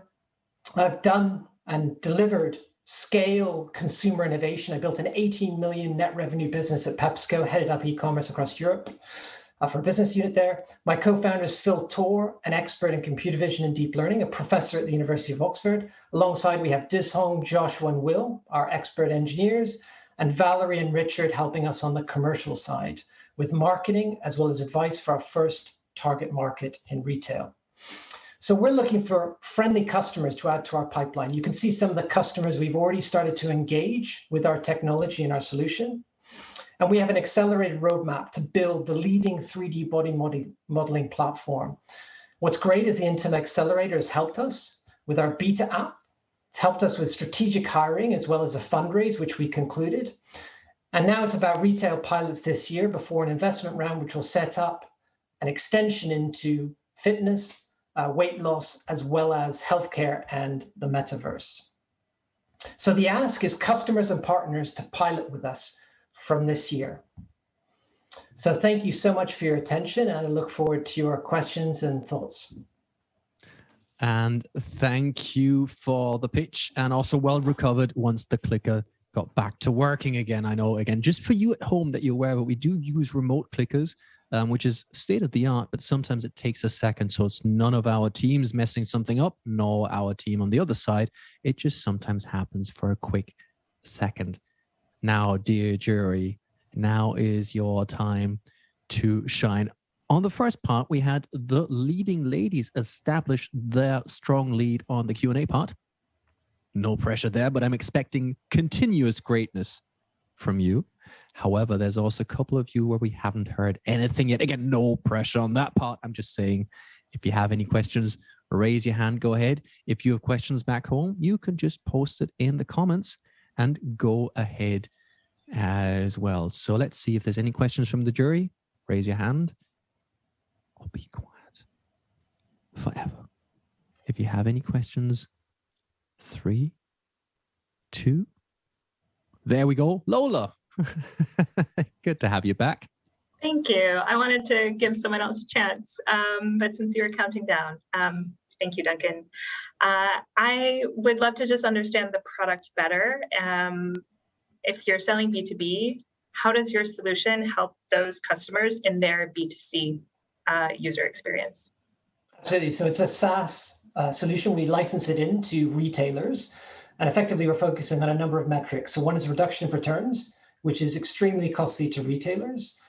Increase in conversion, which we know is low with high levels of abandonment. So 45% actually, a retailer told us just last week, actually leave the product detail page. And third is excess inventory, which again, retailers have told us in developing and iterating our product is not ideal right now because they don't have a granular understanding of their shoppers' shapes and sizes to match up their inventory. And as a result, they end up with inventory that's not sold, written down, and is extremely costly. So these are big, big problems for these retailers. Yeah, I'm clear on the problem, but how are they getting that information from their customers' 3D fit to improve on those problems? So we effectively manage that for them. So we're a white label solution that plugs into their infrastructure. We process that imagery, reconstruct, and then take on board. We have another algorithm which takes on board the specific clothing at that retailer to then match you, Lola, up with clothing that will fit you at that retailer. So we manage that whole process end to end to then reduce the returns and actually make sure that you don't buy multiple items, which is costly to the retailer, but equally annoying for you having to go back to the post office or arrange a courier to come and pick you up, for example. Right. Thank you. And thank you. And again, thank you, Lola, for giving the others an opportunity to also ask questions. That was nice if you kind of just going off the throttle for a second. But try. Again, but no need to hold back. You know, it's an open world, open market. First come, first serve. No pressure on the others. So, you know the rules. If there's no other questions, I'm happy to move on. You've had your time to ask questions. Again, no questions could also mean everyone says, yep, I know how it works. Totally believe in it. I'm happy. I'm getting my bag of money out to invest. Or you may have spent all of it on Twitter if you're listening, Elon. Anyhow, it's been a pleasure. Thank you very much, Duncan, for being with us. It's a pleasure. Thank you so much. Great to be here. Thank you. And it's time again for the rating by our jury. Yeah. Still unsure if it's a good idea that Elon bought Twitter. I'm really not sure about that one. But you never know. Elon does what Elon does, which is not always amazing. Sometimes it is, sometimes it's not. History will judge. But who am I to judge? What a weird sentence and saying judge at least 4 times. Now I've done it one more time, so don't judge me 5 times. That was cheesy. So I think you've done your rating. You've done your rating at home. The jury's done their rating as well. And now let's move on to the 7th startup pitching today, and it's called Warden Machinery. What a name. No pressure, but good to have you here, Mikhail. Hi, Daniel. It's a delight to be here with you today. And it's good to have you here, my friend. Very much looking forward to that pitch because I've seen them all. I've had the privilege of working with all of you on your pitches. Now, no pressure, but I'm very curious to see how the final pitch is going to look with you. Whenever you're ready, the stage is yours. Before you start, just double check if your clicker is also up and running, just to see if it's where you want it to be. And if you're ready and the clicker's ready, stage is yours. Let's roll. Steelmaking is the largest CO2 emitter in the industrial domain. And with steel being the backbone of our society, it's the only 100% recyclable material, which is crucial to circular economy. However, steelmaking is not that circular inherently. And regrettably, with any given amount of capex investments, we cannot just revamp the manufacturing processes overnight. We can, however, deliver fine-tuning. And here we, as Word and Machinery, step in. I'm Michael, leader of the project. We work along the entire evaluating chain, bringing computer vision-based incremental innovations that increase efficiency drastically and bring very palpable EDI, TDA, and ESG improvements for our customers. The market for such solutions is estimated to be over $9 billion per year. And let's take a closer look at how we do it. We get cameras, installed regular IP cameras like the one in the yellow circle on the pillar, and we build and deliver sentient software that makes very meaningful conclusions from the video feed. With automation of scarfing machine, which is basically a thing that burns away a thin layer of metal in order to eliminate surface defects, we managed to add 10 extra physical tons of steel per day per one workshop. We also transformed the workstation of the machinery operator and preserved very rare expertise. This type of work has become viable through our strategic partners who allowed us to build extensive industry expertise. And all our product portfolio has been built around validated customer needs that we've seen as scalable horizontally. And we entered Intema Accelerator, joining the third phase of our target business model building, looking for true scalability. And despite the fact that we've been building upon our products having received multiple international recognition across the widest geography possible, only during the Intema Accelerator, we started running pilot projects on 3 separate continents simultaneously and secured contracts. So far, we've been developing through reinvesting our own profits, but with us currently being focused predominantly on sales, we want to make the revenue projections more dynamic and to grow more brutally. And for this to happen, we are currently attracting venture capital for the first time in our lives in the form of a seed round of 2 million euros. Join us, let's do good together. Thank you kindly for your time. Boom, well done. Very nice. 10 seconds to go, very efficient. And I have to admit, I like the, we want to grow brutally. That's a good way. Not we want to scale, we want to grow brutally. I like that. Danielle, good to have you back.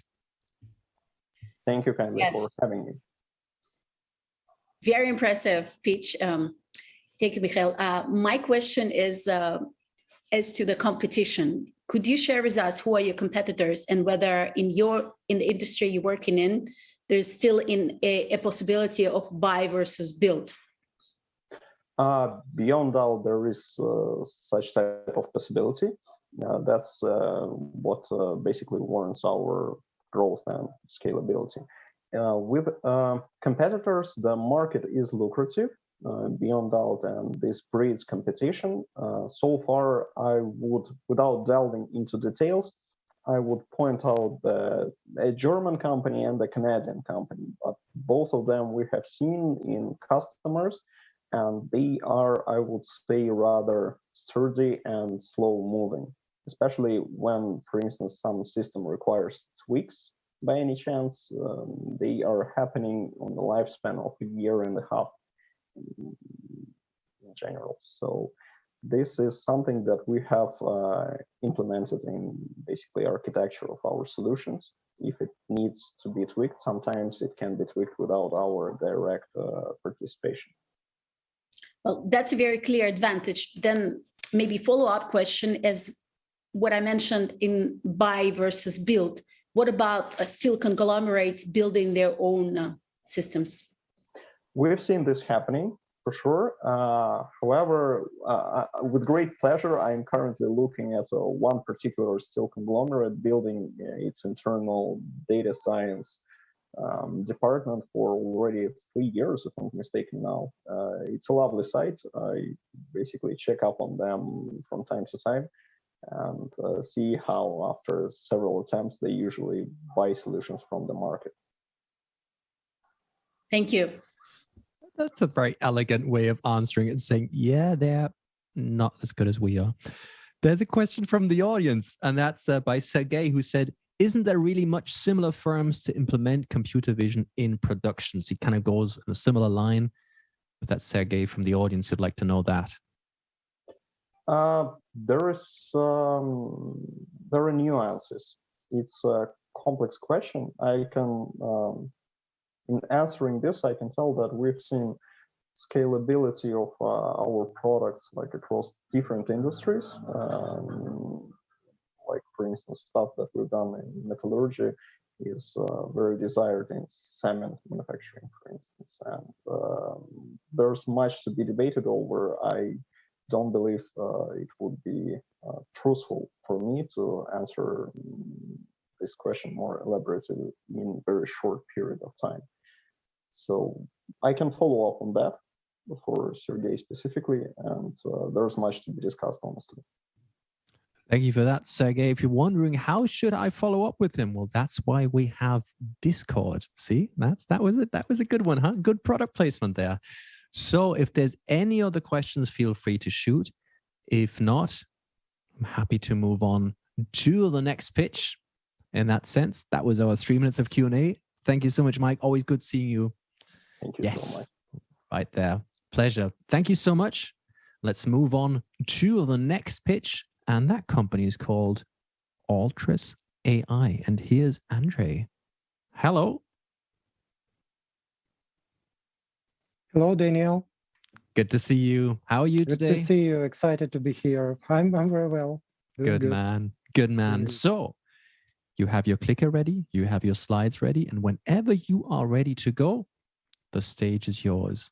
Enjoy. Perfect. Thank you. Hello, my name is Andrei. I'm CEO and co-founder of Altris AI. Altris interprets ophthalmic scans. According, so my clicker doesn't work.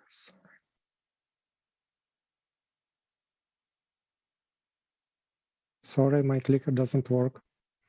Okay, we'll fix that clicker. So don't worry. While we're fixing the clicker, you obviously also have the chance still to vote. Don't forget to vote. Don't forget to rate, as you know by now, I guess, after every startup. So, and Andre, you tell me once your clicker works. Again, we'll get it sorted. And again, we're saying we're using a web-based clicker, which sometimes can cause a bit of a challenge. But then again, it's the most efficient way when running a demo day.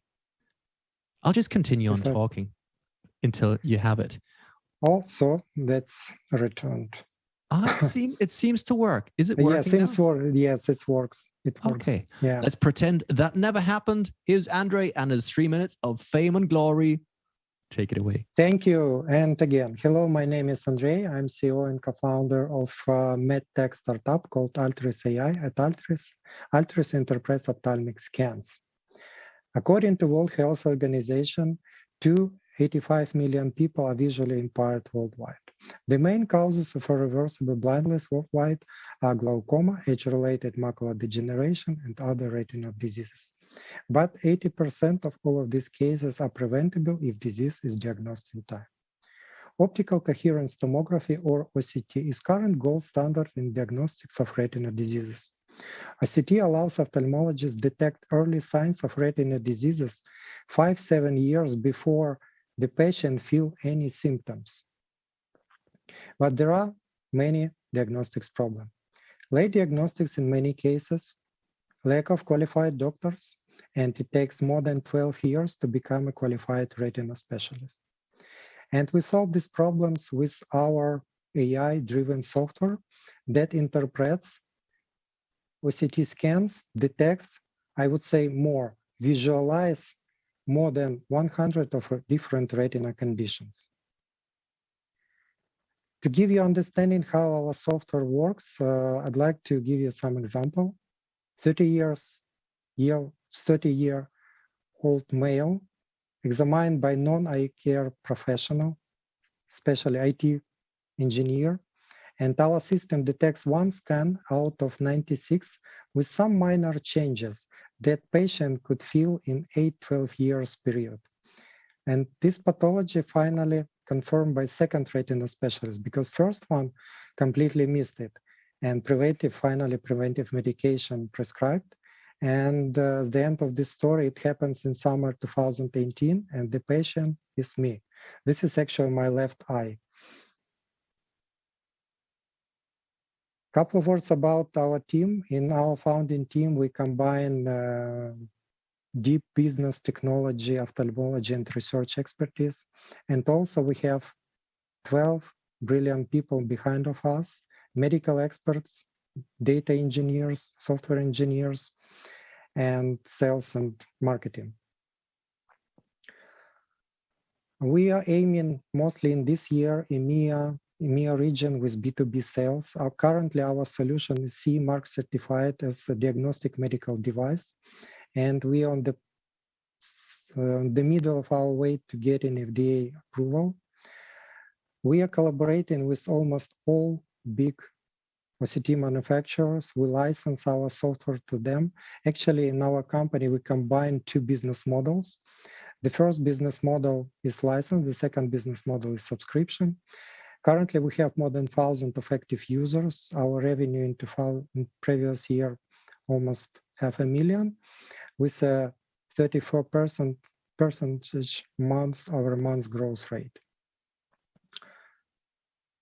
We successfully passed through difficult years. We raised previous year 1.5 million seed round, and we are aiming A round in end of this year. We are targeting 8 million for active growth in all markets. And I would be happy to continue discussion. Let's connect. Happy to chat. And thank you very much, Andrei. Thank you very much for your pitch. Let's see what kind of questions the jury has. Jury, the stage is yours. If you have questions. Now, if you're still a little unsure, maybe Andrei, you could also just help me out. We did hear a different startup early on, which seems for the uninformed to be very similar. However, it's not quite. Maybe you can tell us how you differentiate between eye checkup and you. In general, we are using the different diagnostic equipment. For eye checkup is the most affordable fundus camera. For us is the most precise optical coherence tomographers. We are using the same technology, but the different applications of this technology. And the specific of our system, we are not only detecting, but also we are visualizing pathology, and also we are providing quantitative analysis of this pathological signs on the retina. Thank you. So you're less competitors, but rather, open. We are, we complement each other, like meat and sauce, something like this. Yeah, that's nice. So you're going to merge in a couple of years once you've achieved total world domination. Hope so. Oh, there you go. That could be the first live M&A merger at a demo day. No, I'm just saying. I didn't say it. Just me thinking out loud. So if there's any questions, please go ahead. If there's not, I'm also happy to move on. Please use this time to rate back home, because you want to pick your own personal preference. Obviously, the jury is doing the same. If you have any questions, go ahead or remain silent forever. That was a dramatic pause. No leading ladies joining me. That's okay as well. Again, you don't always have to do that. So I'm happy. Let's move on Pleasure seeing you. Pleasure meeting you again. Thank you so much. Thank you so much. Thank you. That was Altris AI. And let's move on to number 9. I believe we're going all the way to Canada. Here's V, X, G, and Yarrow. Hello. How are you today? Well, you're actually muted, brother. It still happens all the time. I know he's just going like, someone unmute it. Find the button. Oh, I know it's not you. I know it's not you. We Can you hear me now? Now loud and clear. Good to have you. How are you today? I'm very good, thank you. Sorry about that. How are you today? I am very good. I'm very good and happy to see you. Are you in Canada now, or where are you? No, I'm traveling. I'm in Europe at the moment. You're in Europe. Oh, good, man. So you're on the right time. That's good. Yes. Fantastic. Yes. It's I think it's 7 a.m. in Canada, so it would have been a little early in Canada. So I'm in the right time zone. Indeed, indeed. But needs must, needs must. So whenever you are ready, it's time for you to start. Just check, please, just before you check, just see if the clicker is working for you, because we've had some hiccups on that. Yeah, let me check that. Yes, and it does work very well. It does work very well. That's fantastic. So in that sense, please go ahead. The stage is yours. Go for it. Hello, everyone. My name is Yarrow Lisitsyn. I'm co-founder and CEO of VXG. At VXG, we are offering a technology to watch tens of thousands of surveillance cameras simultaneously. There are many examples when you need to watch 10,000 cameras. I will give you a couple of examples. A child is abducted and the New York Police Department will need to watch 10,000 cameras to locate the child. Or a completely different example, 10,000 homeowners have surveillance cameras at home and they need to know when they have a stranger in their backyard. How this problem is solved today? You can hire people, but obviously this is not very scalable. You can use smart cameras or video analytics servers, but if we are talking about 10,000 cameras, it's going to be in tens of millions of dollars. You can run video analytics servers on the cloud, but also it's going to be cost prohibitive. Now, how VXG is solving this problem? VXG connects surveillance cameras on demand to the best artificial intelligence on the cloud. By on demand, I mean we only use resources when we need them.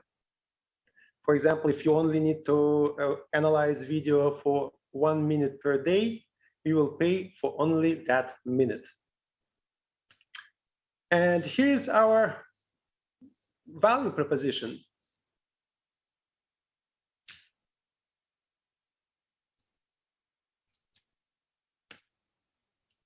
So we, first of all, we connect any camera to the best artificial intelligence, and this results in the best quality even for very basic cameras. We use AI only when it's needed, and this results in up to 100 times operation cost saving.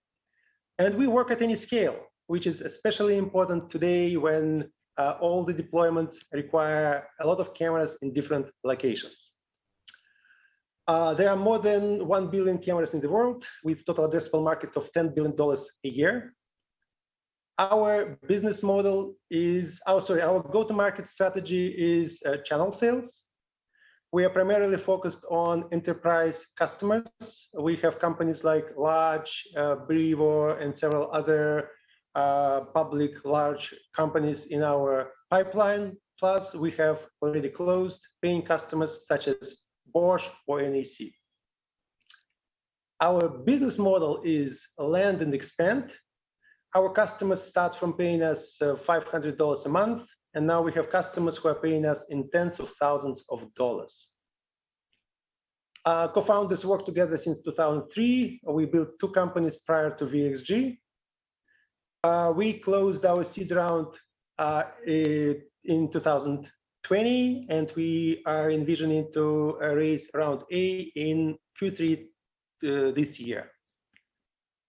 Thank you for your time, and I will be happy to answer your questions. Also, please drop me a message, and I will be happy to keep you posted. Thank you very much, Yaro. And here is Danielle.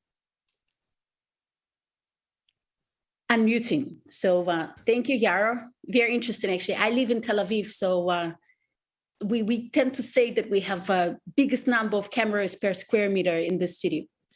And unfortunately, even here, things happen.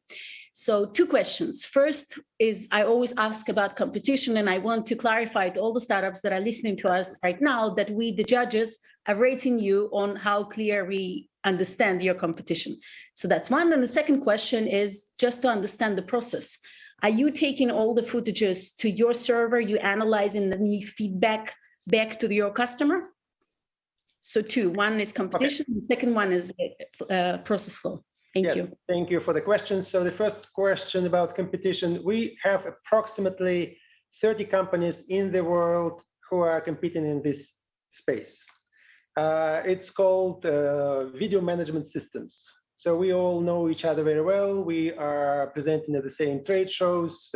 Everyone knows everyone. Our differentiator is that we are really focused on cloud processing.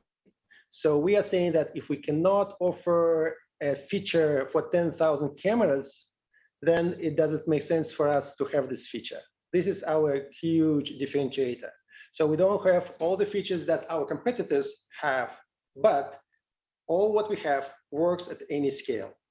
That's why we are primarily focused on working with enterprise customers like Bosch, and I see those who are selling hundreds of thousands of cameras. Now, the second question, as I said, our idea, the strategy is to connect cameras to the cloud services. And it's not only analytics. By far, the most demanded service is recording. So first of all, we do cloud recording. Then we do cloud broadcasting. Then we do cloud analysis. And since we are doing this on the cloud, we have all this flexibility when we can switch between these services. For example, today Microsoft is doing a great job, but tomorrow Amazon will do something better than Microsoft, and our customers will just switch with a click of a button from Microsoft to Amazon. And this is our differentiator. And the other thing is that when it comes to cloud services, you can do all the analysis on demand. You don't really need to pay 24/7 to someone to acquire your data, to analyze your data. You pay only when you need it. You have an accident, then you just analyze video from all cameras you need, and you only pay for that specific period of time. Or you have an event, then automatically this short period of time will be, say, analyzed on the cloud based on some event. It can be a motion event, it can be some sensor, it can be anything. So this is our differentiator. So if I understood you correctly, at any given time, the data remains on cloud and you get access when the data needs to be analyzed. Exactly. And we are on the cloud, you have a flexibility of having, let's say, 20 different services, and you can use those services on demand. It doesn't mean that you will be paying for 20 services. You will pay only when it needed. So this is the huge differentiator. So it sounds like we have a lot of, let's say, features, and we are doing a lot of processing, but in reality, we only do this processing when it's really needed. And this is how we save up to 100 times of operational costs to our customers. Understood. Thank you very much. Thank you. You're very welcome. Thank you. And here's Alfredo. Perfect. Thank you for the presentation. Are there any major obstacles when servicing new industries or new countries, such as regulation and so on, that can affect the potential growth of BXG? It's a really good question, because our industry is quite traditional. It is called CCTV, which means it should be all closed circuit. But the reality is that the industry is moving to the cloud. Let's take home surveillance as an example. There are no such things as home DVRs anymore. 3 years ago, you could find them at Best Buy or in Walmart, but no more you can find those solutions. Every home surveillance solution today is cloud-based. The same is happening today with the professional surveillance industry. Yes, there is some resistance for sure, but the growth is exponential. 3 years ago, only 4%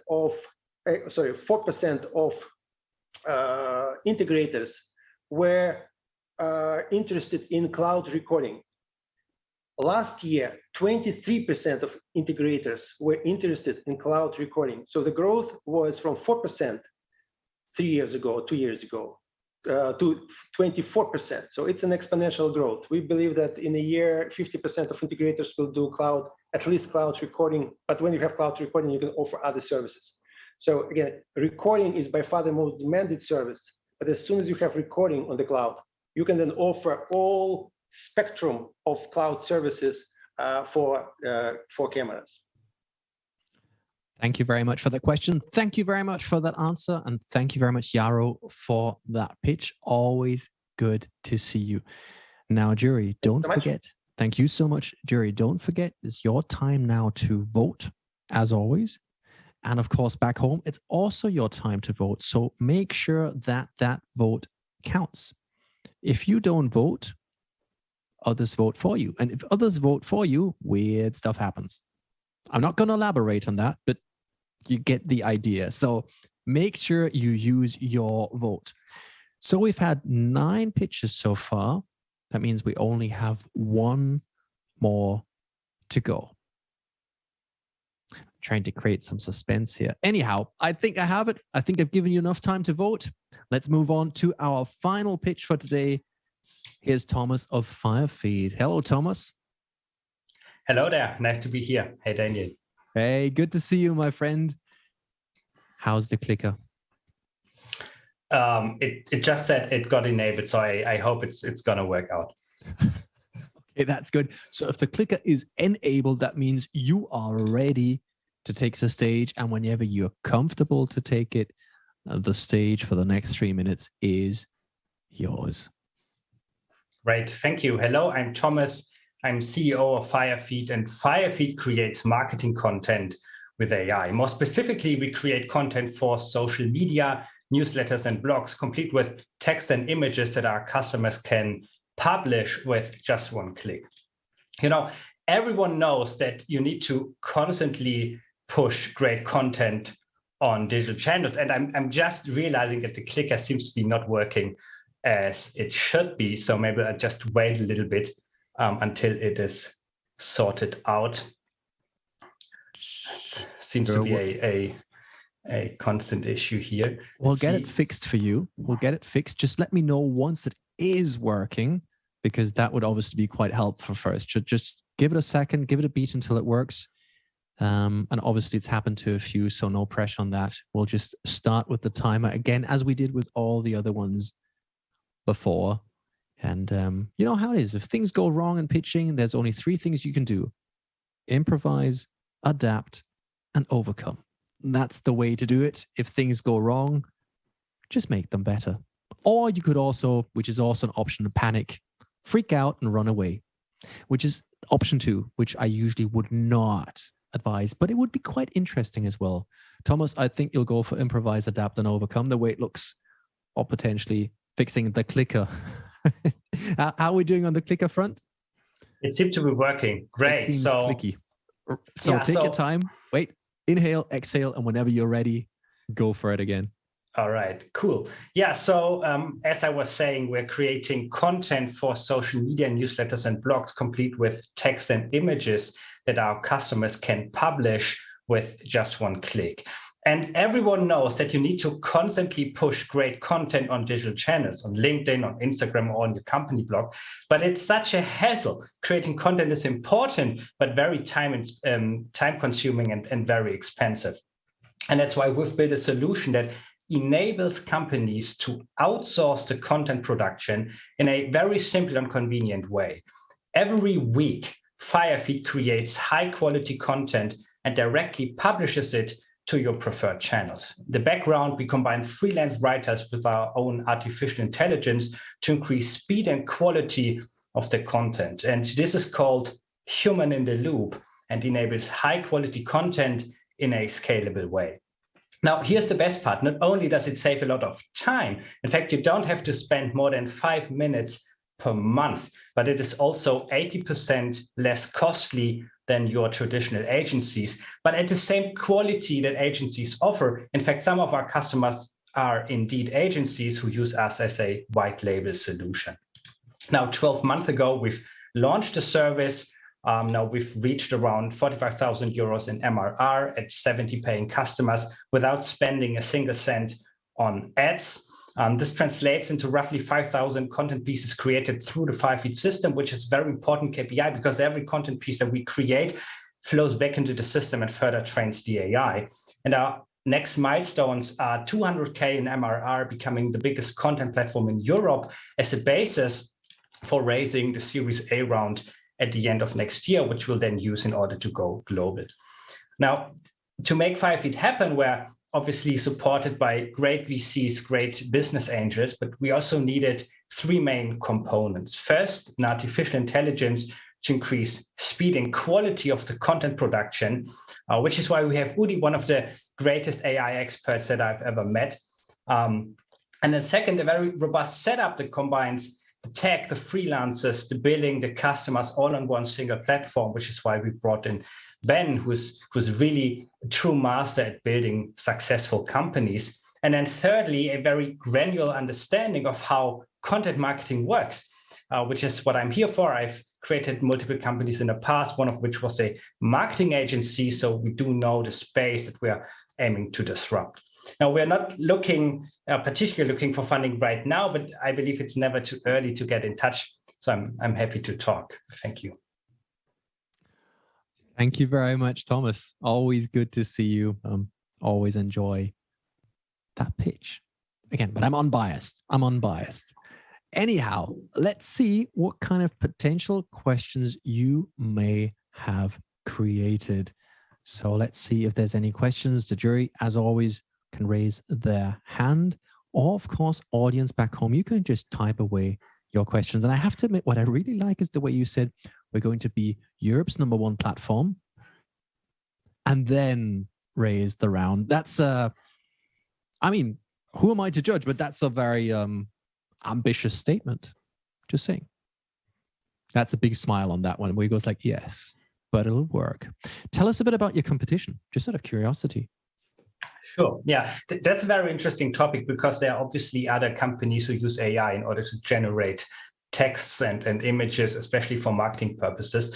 And we are different in a very important way. So we don't solely rely on AI. We combine AI with the human potential, which is called human in the loop. So we combine the best of 2 worlds. We use AI in order to speed up the process and thus lower the cost of content production. But we also have the human element, which you need in order to produce content that is on a premium quality level, which then as a customer, you can publish with just 1 click. So that's a very important distinction against companies like Jarvis AI, for example, who just renamed themselves, interestingly, because they solely use AI, which is very fast in order to produce content, but the content needs to be changed before you can actually publish it because it's not perfect. AI is not capable of creating premium quality content without the need of a human in order to make adjustments to it. And that's a very important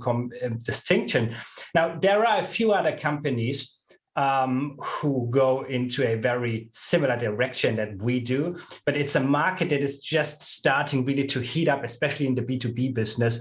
Content marketing in the B2C space is kind of a well-known phenomenon, but in the B2B space, it's really heating up, and there are a few others that are very small.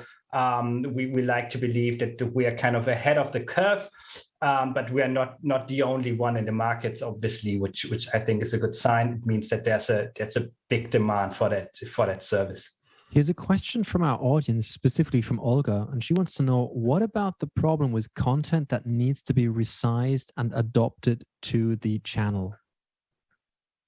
Yeah, that's a very good point. So so obviously what we need to make sure is that depending on the channel that the customer wants to publish the content on, we have to optimize the content for that particular channel. Because let's say you want to publish content on your company blog or on LinkedIn or on Facebook or on Instagram, the kind of way that you have to communicate is different depending on the channel that you create the content for. So the writers that we have, as well as the AI, adjusts based on the channel that the customer wants to publish the content on.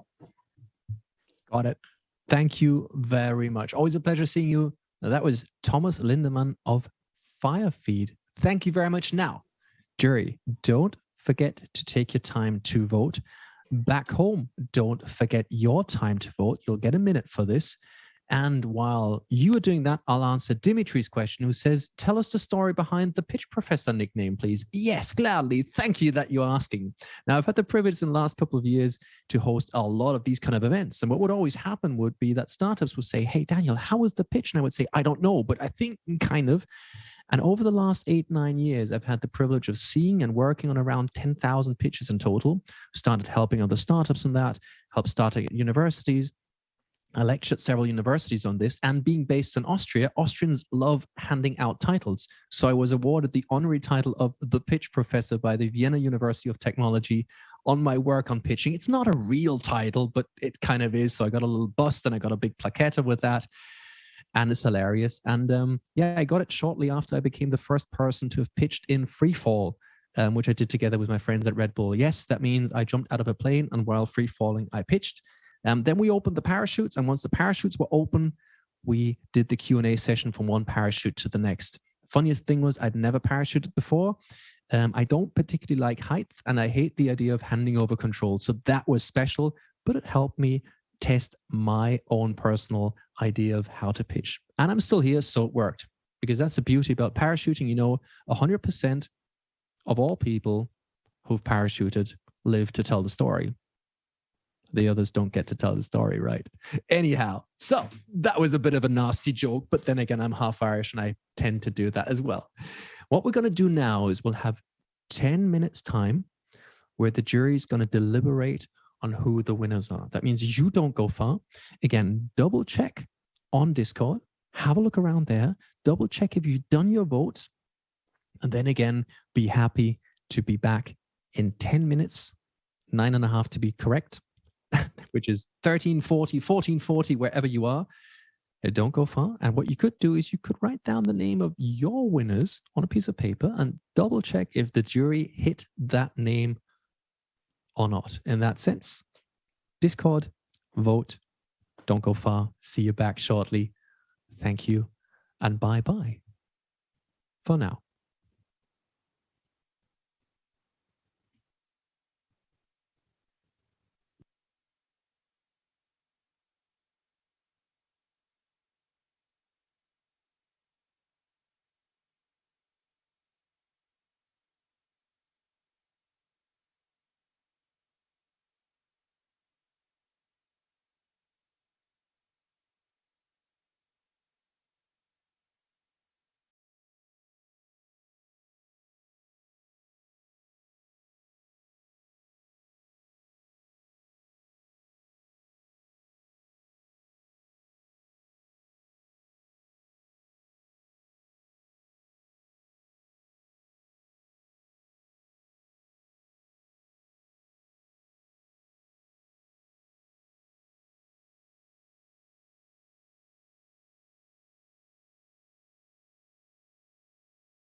myself as a customer. It's always nice to have that customer relatability when, understanding a problem, even if not as a B2B customer, but as an end user. And I thought all of the founders did a great job of articulating their customer value proposition. Thank you very much. Now, any other opinions from the jury? It would be quite good that you just give us some insights. I mean, Danielle, you were quite active on this. Maybe just step in. Reported for duty. Thank you. All right. So my feedback, first of all, I really appreciate the effort by the founders. I don't think, even though we are like behind Corona and we have been getting used to this digital format, I don't think it's an obvious thing to pitch this way. So kudos to all of you, really an amazing job to convey the message. I think that we have seen really different ways to use AI. It's amazing, how far you can go and what can be achieved. And it makes me think of what Jack Ma, has said. I have many, once again, it's amazing to have so many people from China today in the jury. So I think everybody knows, and this thing that Jack said when he was asked what will happen to us in the future, whether robots will dominate the world. And he said that he thinks that the role of humans will be to basically guide the robots and do the interpretation of AI. So he said that the most important skill for the future will be emotional intelligence. So having that in mind, I think some of the solutions have been very humble, showing that what AI could do, but also the added value of the team. And that I think is amazing. And that's a good lesson for all of us. And maybe it's something that we want to hear, as some people are really fearing the future, looking at all these amazing startups, at what computers can do, what code can do. You want to feel valuable. You want to see what will be your contribution in the future. And one last thing I want to say, and that also, it's also related to China. Somehow it's a bit dominant in our, pitching day to day. So I think that some of you that do not have a Chinese market in mind, you should always remember that Chinese can always come and compete with you in your domestic markets. And as someone who comes from Philips, I can basically testify to it, as Philips was not considering Samsung and LG, the Korean competitors, doing its own thing when unexpectedly these two competitors have become the biggest players we know today. Thank you. Thank you. That's a strong statement. And I mean, you say, sure, you have to be aware of the Chinese market. And the interesting thing is, I have a feeling there's a lot of startups, especially in the European regions, that tend to look to the West, or they want to go to the US, but pretty much have a blind spot on this billion people market. Alfredo, we were just kind of talking about the Chinese markets and the relevance of that while having a bit of a jury deliberation. And obviously also our audience watching us, that they kind of get a feeling for this. And saying that there's a lot of startups that tend to look to the West, and by the same time, we ignore the fact that there could be amazing competition coming from China that will take over whatever we are doing. So what's your take on that? Yeah, I mean, I really think at the end of the day is down to, the USP, how they position themselves in the market, which strategic relationships they are willing to build, and so on. Of course, the fear of competition is something that is always there. I'd say for this, it's the best person that can advise us is my colleague Chen from Plug and Play China, because we see it. I see it in Europe, in the West.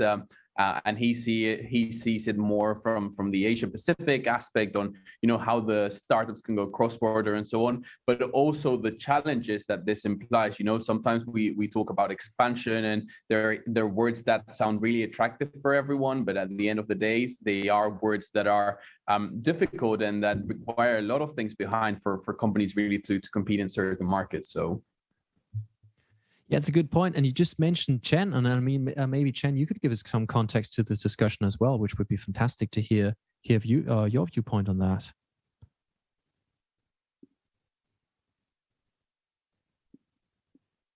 which is probably really good and very interesting. But I'm assuming right now he's probably muted, or we may have shortly lost the connection. Now, I'm quite curious right now. I just want to have the three of you here on the pitching. What are some of the things you noticed on the pitching, which was something you particularly liked? I'm curious if there's something where you went like, oh, okay, this was a detail, without naming any names, but where you said like, that was nice, or something where you said, look, I was really expecting this, but never happened. Be open. I think there is a big component that they all have in common, which is artificial intelligence. And I felt like there were a few of them that skipped this component or did not go that much in depth into certain aspects. So I did see some others that did clearly underline their value proposition and how they were applying AI and so on. But I think it's definitely something that, it really differs from startup to startup based on how they want to position themselves. Very nicely said. I'm seeing the two leading ladies were also nodding. I like that title a lot, and I could see that you really indulge in the Q&A part. I mean, for me, Q&A, I think everyone can pitch anything, but the Q&A part is where you get that feeling, yeah, do they actually know what they're on about or not? I could feel you were looking for something, and sometimes you got answers and sometimes you maybe didn't. I'm seeing Danielle kind of nodding away going, yes, indeed. Tell us about your strategy there. I have a confession to make. Go for it. So there was one startup, I'm not going to give the name, of course, that I already rated, because I tried. I was told yesterday, I was briefed by Intema team that I have to be very quick and I shouldn't delay. So I was trying to do while listening to the pitch. So I already gave the scoring and I had this open question. And once I asked the question, the founder's answer has changed my scoring completely to the better. To the better. Okay, Yeah. That's good. That's good, because the funny thing is, I think rating people on paper or so it's sometimes hard, and then you get the context. Now, the other thing I'm quite curious about is something I always like a lot is just seeing how do they answer, with what level of confidence. Is that something you also look for? All three of you kind of nodding. Well, two of you are nodding, and Lola's got now, and Lola's nodding as well. Okay. What is it? How can you judge confidence in a Zoom call? I'll jump in here. I thought some of the pitches did a very strong job of highlighting the research that went into their understanding of the landscape. And I don't just mean the competitive landscape here. I also mean the opportunity, the trends, and in some cases, well, it came out more in the Q&A, that level of comfort that someone has done the research so thoroughly that they've become a domain expert, and they, don't need to rely on anything to answer with confidence, such as a slide deck. So I do think a live Q&A, it's a good proxy for someone's level of expertise and comfort with their subject matter. Mm-hmm. I'm liking that. If you want to join in, please go for it. I have a million other questions to ask, but if there's something you'd like to follow up on that, I like that.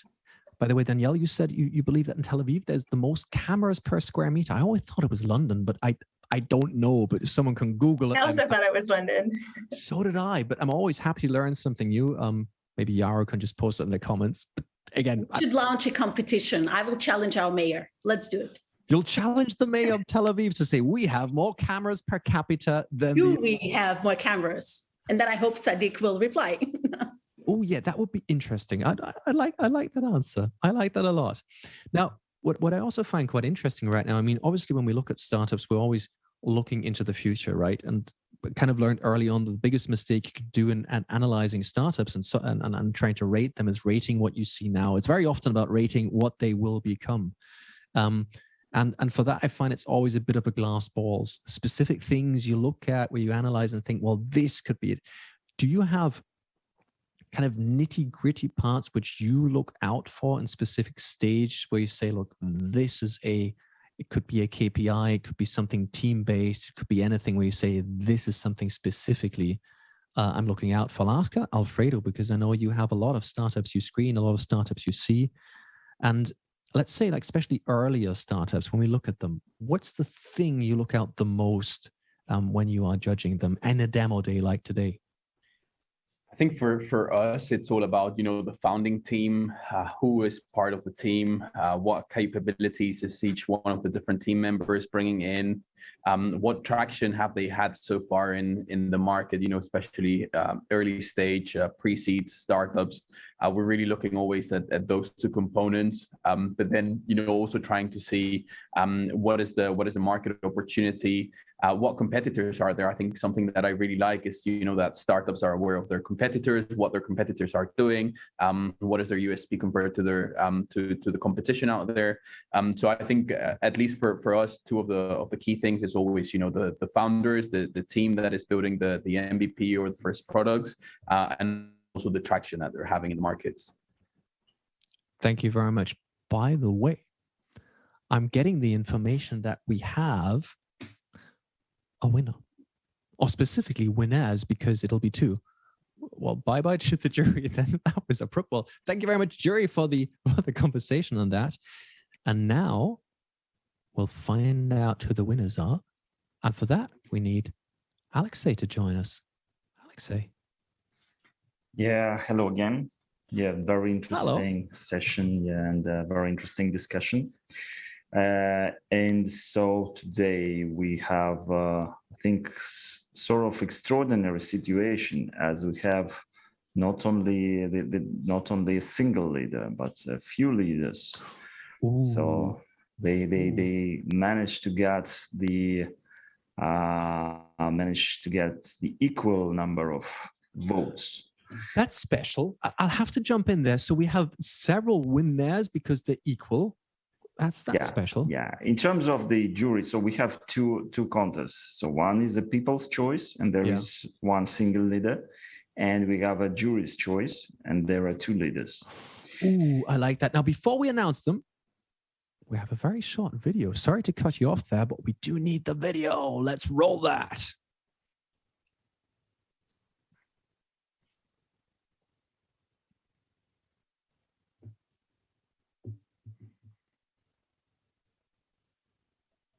There we go. That was the video. And now I'm very curious to see how you're going to handle that we have multiple winners. Alexei, the stage is yours. Yeah. Very interesting situation. So first of all, let's start with the people's choice. And the winner here is the company named Fearfeed. So see a lot of applause. However, I don't hear it. But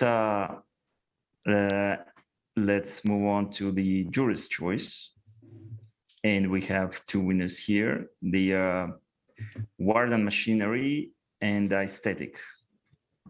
So I would love to, first of all, let's congratulate these teams and these companies. And let's give some words. First of all, to Thomas from Fearfeed. Thomas, Fearfeed, you're the people's winner. Thank you so much. It's really great to hear. Thank you so much. We're feeling very honored, cool. It's nice to hear, and we're happy about that. And obviously, very much. Deserved. If the people vote you to win, that's fantastic. They believe in you. We believe in you. Congratulations on you. Very well done. So that was the People's Choice Award. Now you said we have two overall. Yeah, let's give the word to Warden Machinery. Mike, please tell us something. Congratulations, Mike. First of all, thank you for this trust that you have expressed in your votes to each and every jury member by vote. But I would love to highlight that without the Intema team, we wouldn't be where we are right now. So my acknowledgement as a winner is also with great thanks to the Intema teams, and I would love to applaud those guys as well. Thank you, Mike. Thank you. And let's also congratulate Duncan from Aesthetic. Duncan, tell us a few words, please. Yeah, absolutely. Thanks so much, Alexei. Yeah, I really appreciate all of the feedback, the support. And as Mikhail said, I think the program has been excellent. So we've used it as a springboard with the support of the Intema team, all the hard work, the professionalism, the mentorship, the one-on-one sessions, as well as some of the shared sessions we had as a cohort. I just wanted to express, a big thank you, and wish everyone at the program, as well as every member of the cohort, all the very best in the next steps as we grow our businesses. So thank you so much. Thank you, guys. Thank you. Yeah, so I think it was very exciting, and I would love to say thank you to all of the participants, the jury members, to mentors, our partners, to the VC funds that joined today for this demo day, to all the viewers. Please join our Discord community, and also apply to the next batches of our acceleration program. And special thanks to Daniel, our anchor speaker today. So I think he's brilliant when he's leading, and when I hear his voice, I feel very calm and excited at the same time. So thank you, Daniel. Oh, thank you very much. That makes me shiver. That's a great compliment. Thank you so much, Alexei. Thank you so much for having me. Thank you for these kind words. And also for me, congratulations to the amazing team behind this Intema Accelerator. It was a charm. Thank you so much for every single team today, pitching, presenting. Congratulations to the winners, to those who did not win today. Today is today, tomorrow is tomorrow. You know, it's just a moment in your journey. And we know there's only one person in the world who can stop you, and that's you. And we all know you won't be stopping you. Long story short, it was an amazing day. However, it's not over yet, because now's the time to start the speed dating, like not in getting married, but in meeting amazing potential business partners. You will have received the links for this so far. If not, reach out to us. And in that sense, it was a real pleasure. And there's only one more thing for me to do. One final time is say, it was a pleasure. Thank you very much. Stay safe. Goodbye. And let's roll the final video. Bye-bye.